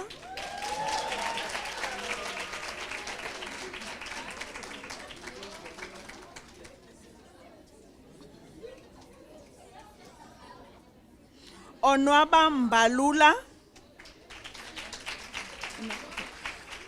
Lutho Mbam.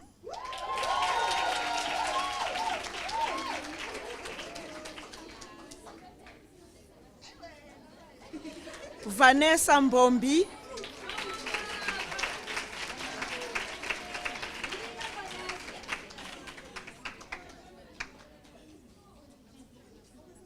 Anothando Mbombo.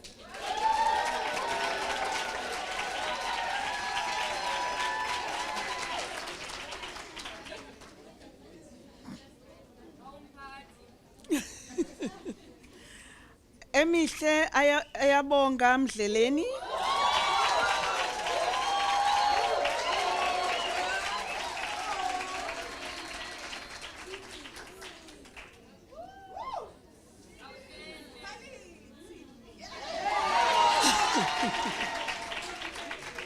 Danisile Happy Metiso.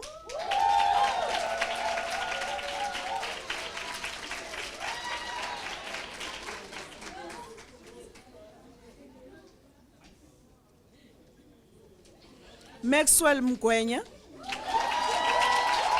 Wow.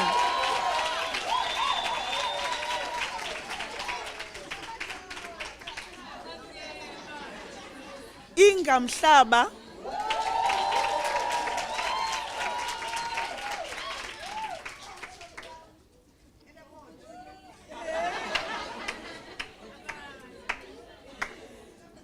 Ngazibini Mjali.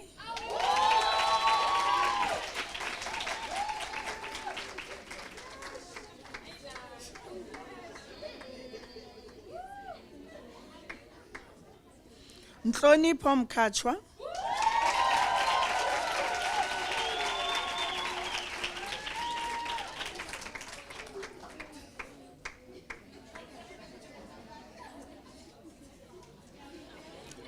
Sanele Mkhize.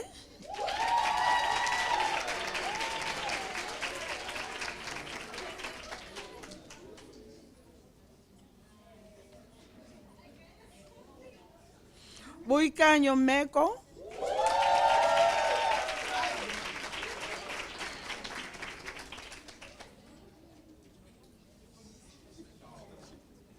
Lindiwe Mdawe.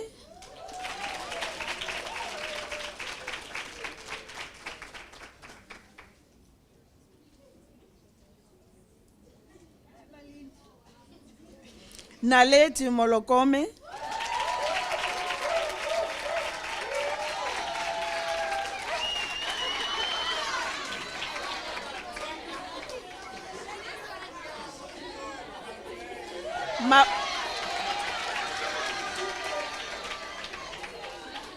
Mabato Musutwana.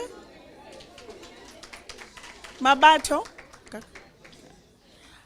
Boitumelo Mpeya.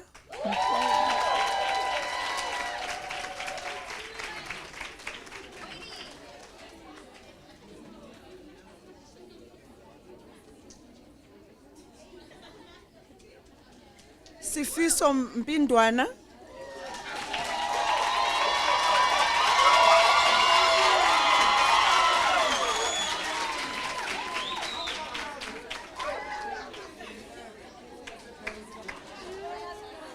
Patricia Mtimunye.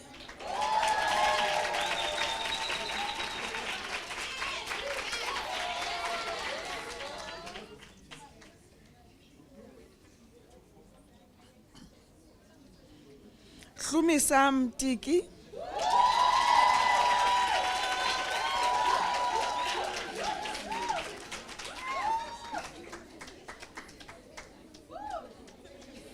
Onako Mchangane.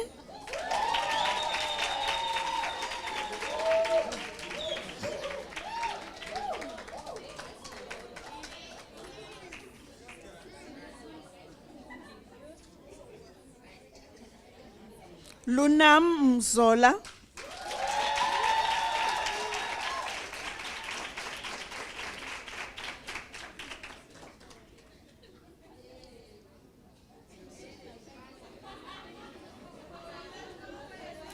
Tholakele Naphi.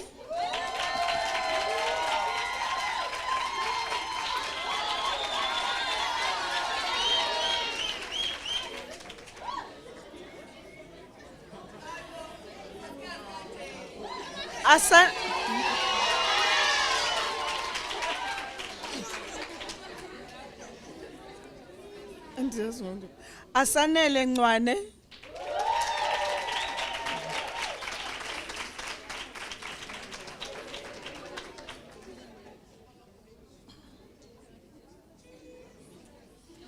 Axola Ndleleni.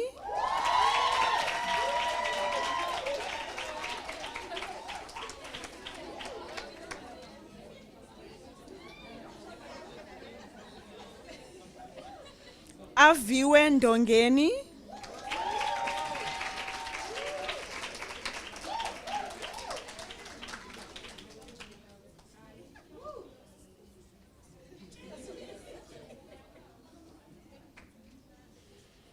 Chilizi Nemukula.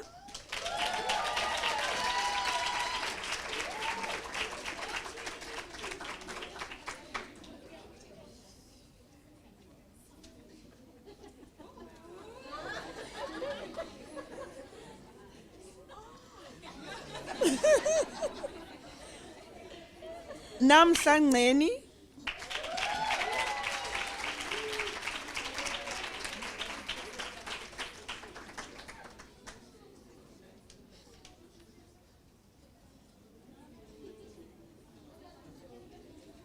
Sibonelo Ngeleka.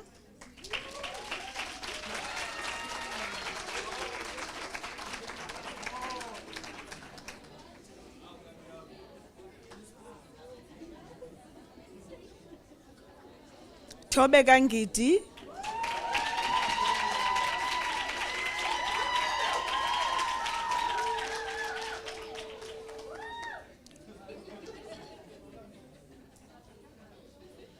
Mbalenhle Ngubo.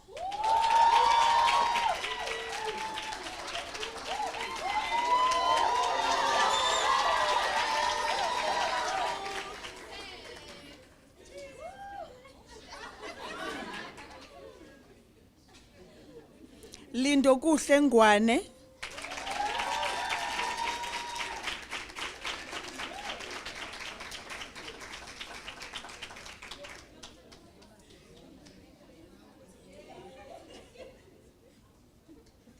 Ayonwaba Nkondlo.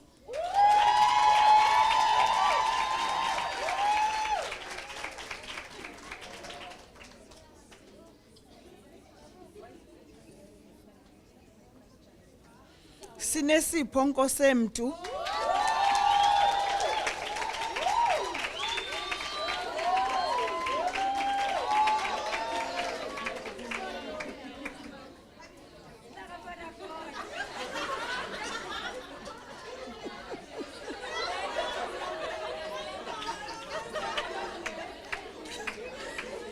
Sarankosi.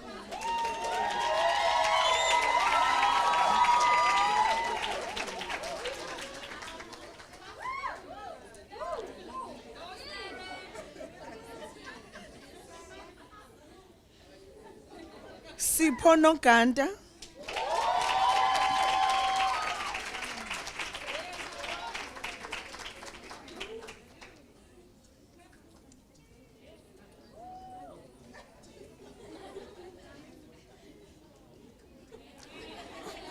Vuyo lwethu Nozaza.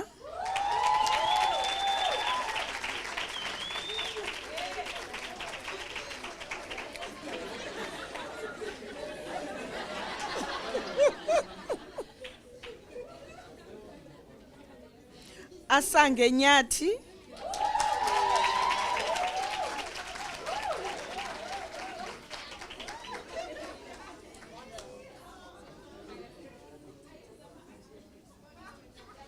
Sipho Pesane.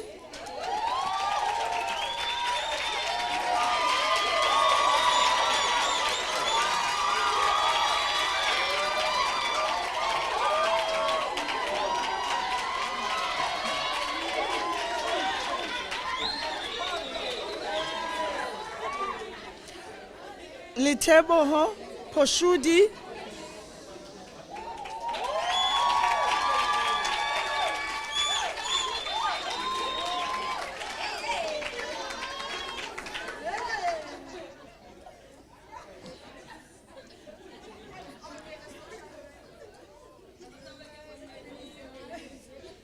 Asemahle Ponase.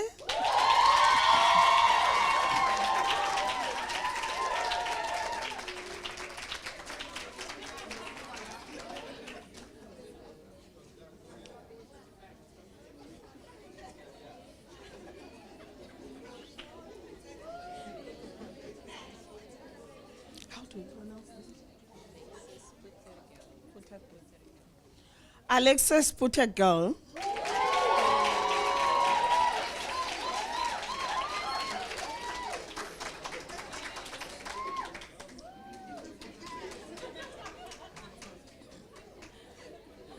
Machabandile Putuma.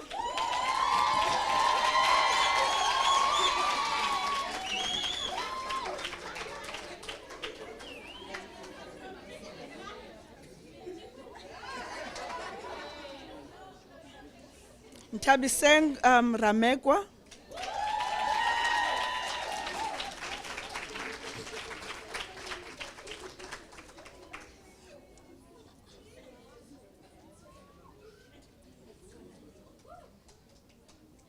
Olothando Khoxa.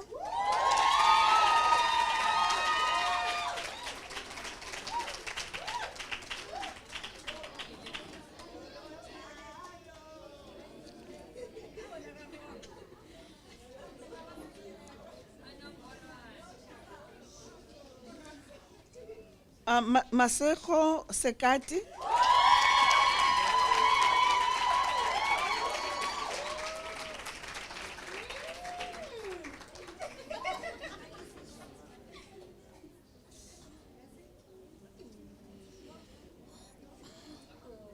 Asavela Selana.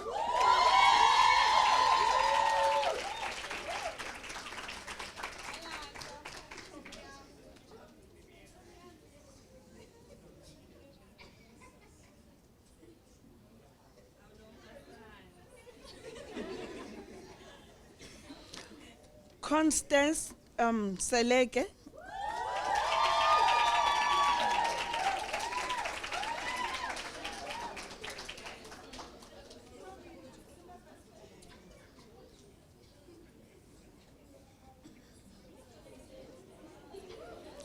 Karabo Selepile.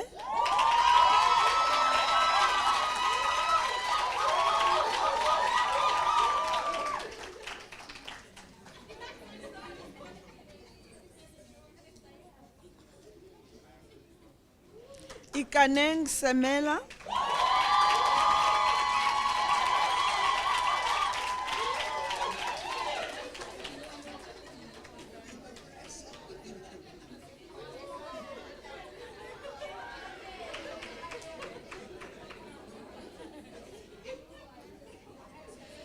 Banele Sibia.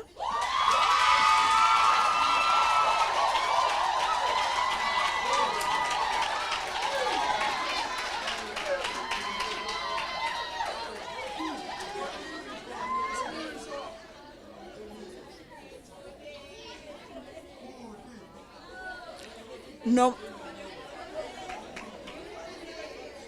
Nompumelelo Sikhosana.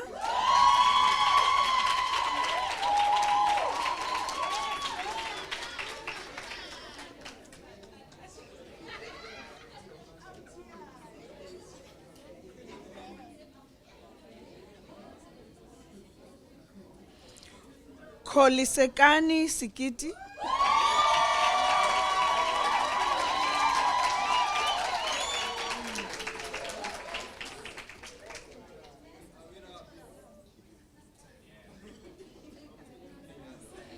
Kwandokuhle Simelane. Nosihle Sithole.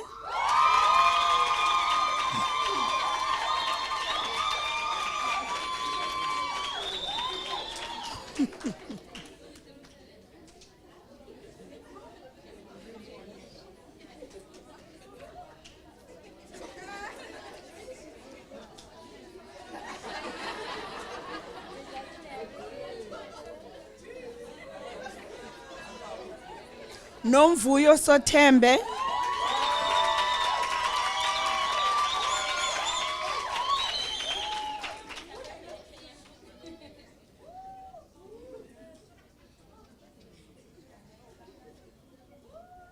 Oyama Thengwa.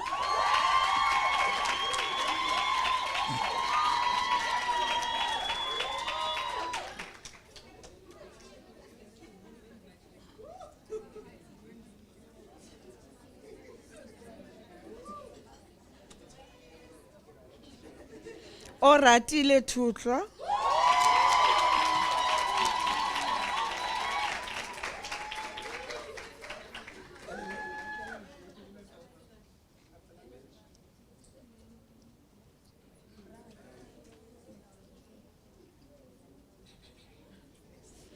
Kensani Chabalala.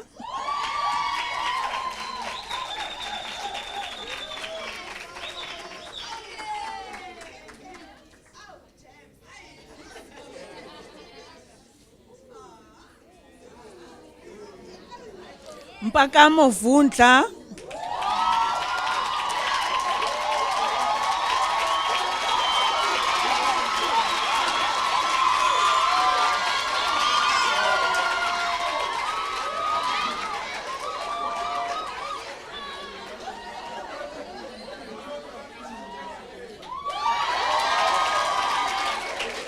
Nomapha Xothongo,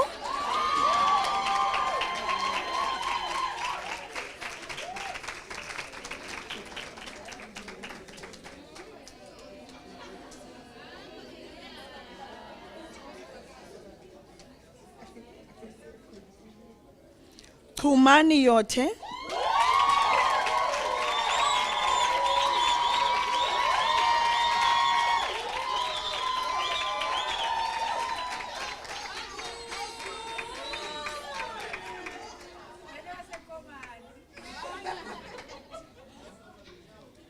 Sinovuyo Zakade, Sinovuyo Zakade.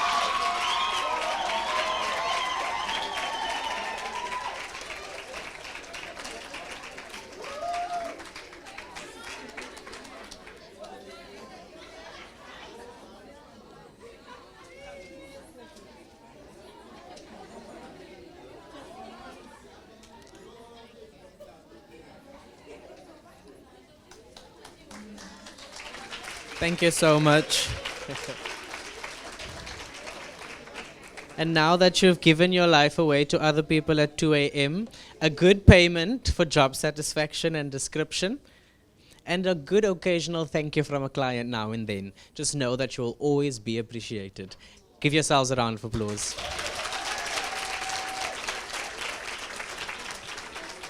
To conclude today's ceremony, I would like to call to the Deputy Head of Department, Dr. Natalie Mansveld, to do the vote of thanks. Thank you.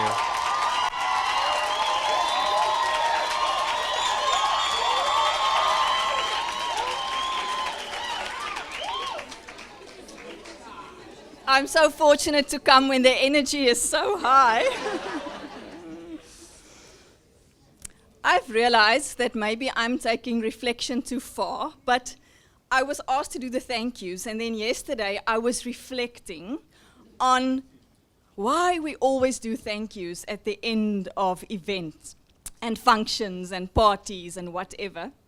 And I thought, you know, apart from common courtesy and just being kind, I think why we do it is also because people actually always have a choice to show up, and then when they do show up, to show up in a certain way. If I look at you today, you really showed up at your fullest. So I think firstly, thank you and well done to you on your energy, the way you look, and how far you've come.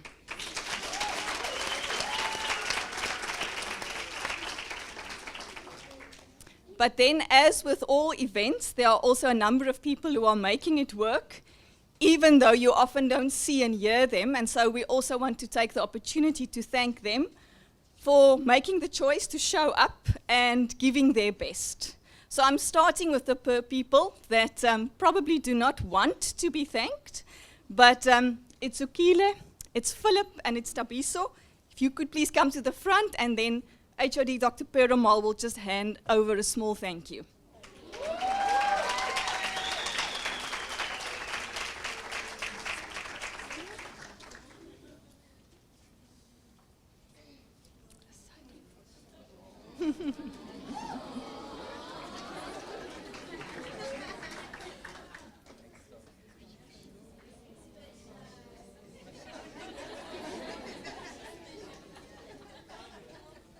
Thank you to the three of them for being alert all the time, for moving around and just being part of the function. Thank you very much. Then our poet had to leave because she had to attend lectures, but in her absence, we want to say thank you so much to Fifi. She really brought her creative spirits, and it was so touching to the event. And I'm so glad that it was a social worker who was able to do it. So, thank you to her.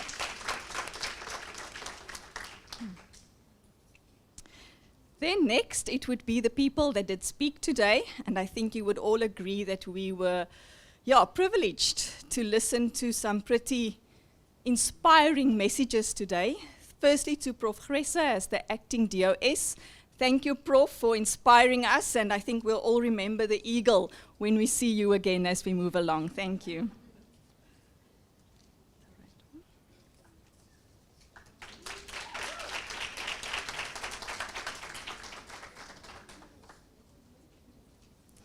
And then to our own Dr. Abdullah, I don't think I need to say much.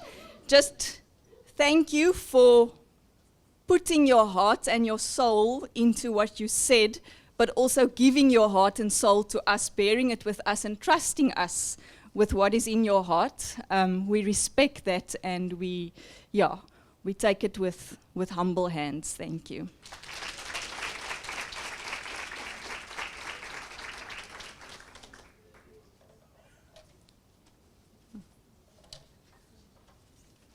Then we want to thank the 3 people who took the lead with the pledge reading. And so you would have heard that it was in 3 languages. Those are the 3 languages officially of our province. So it's a sign of respecting diversity, appreciating that. We know that there are many more languages represented here in the venue, but also due to time and where we are provincially, we went with the 3. And then obviously spend the most time on the one that we use in the classroom, and we know that we usually use at our university to converse with, but saying that all the languages are appreciated. So thank you to Sisanda, thank you to Malika, and thank you to George as well in his absence.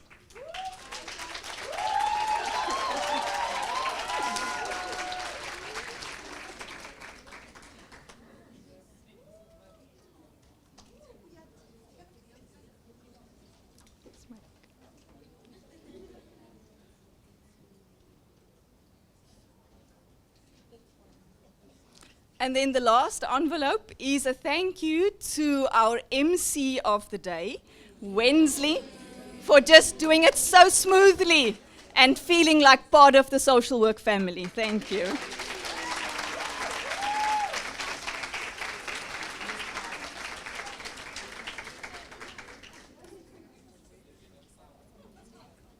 Thank you.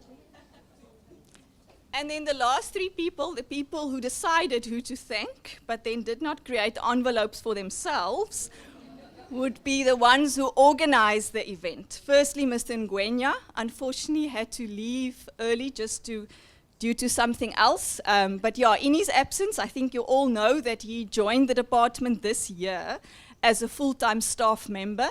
And he just took on the pledge and he just ran with it, and here it is, and it worked so well. So well done to our new staff member. And then to the ones who are standing on the sides, our Zippo and our Boiti, thank you for your support and just for always being there and being so reliable.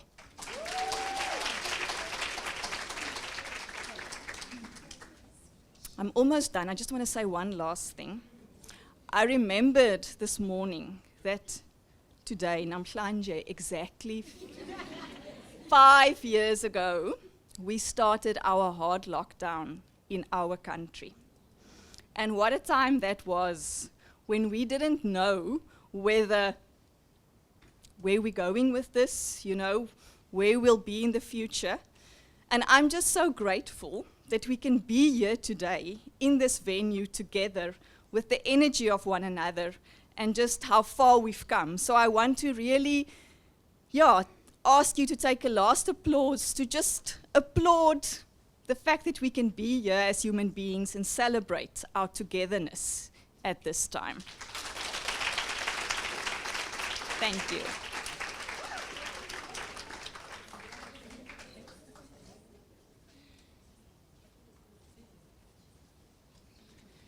And now allow me to say thank you to the person who did the vote of thanks. Thank you, Dr. Mansveld. And also, please join me in giving a round of applause to a happy birthday to Dr. Natalie Mansveld.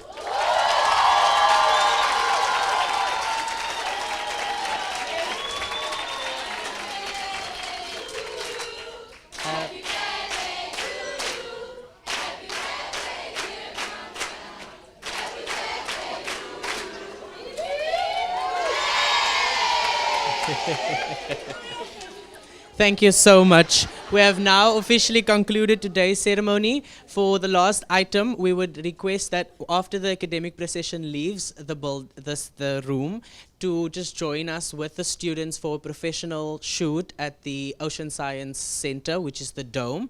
There will be some photographs taken there and also a group photo. Thank you so much. And now, may we all rise for the academic procession to leave the room.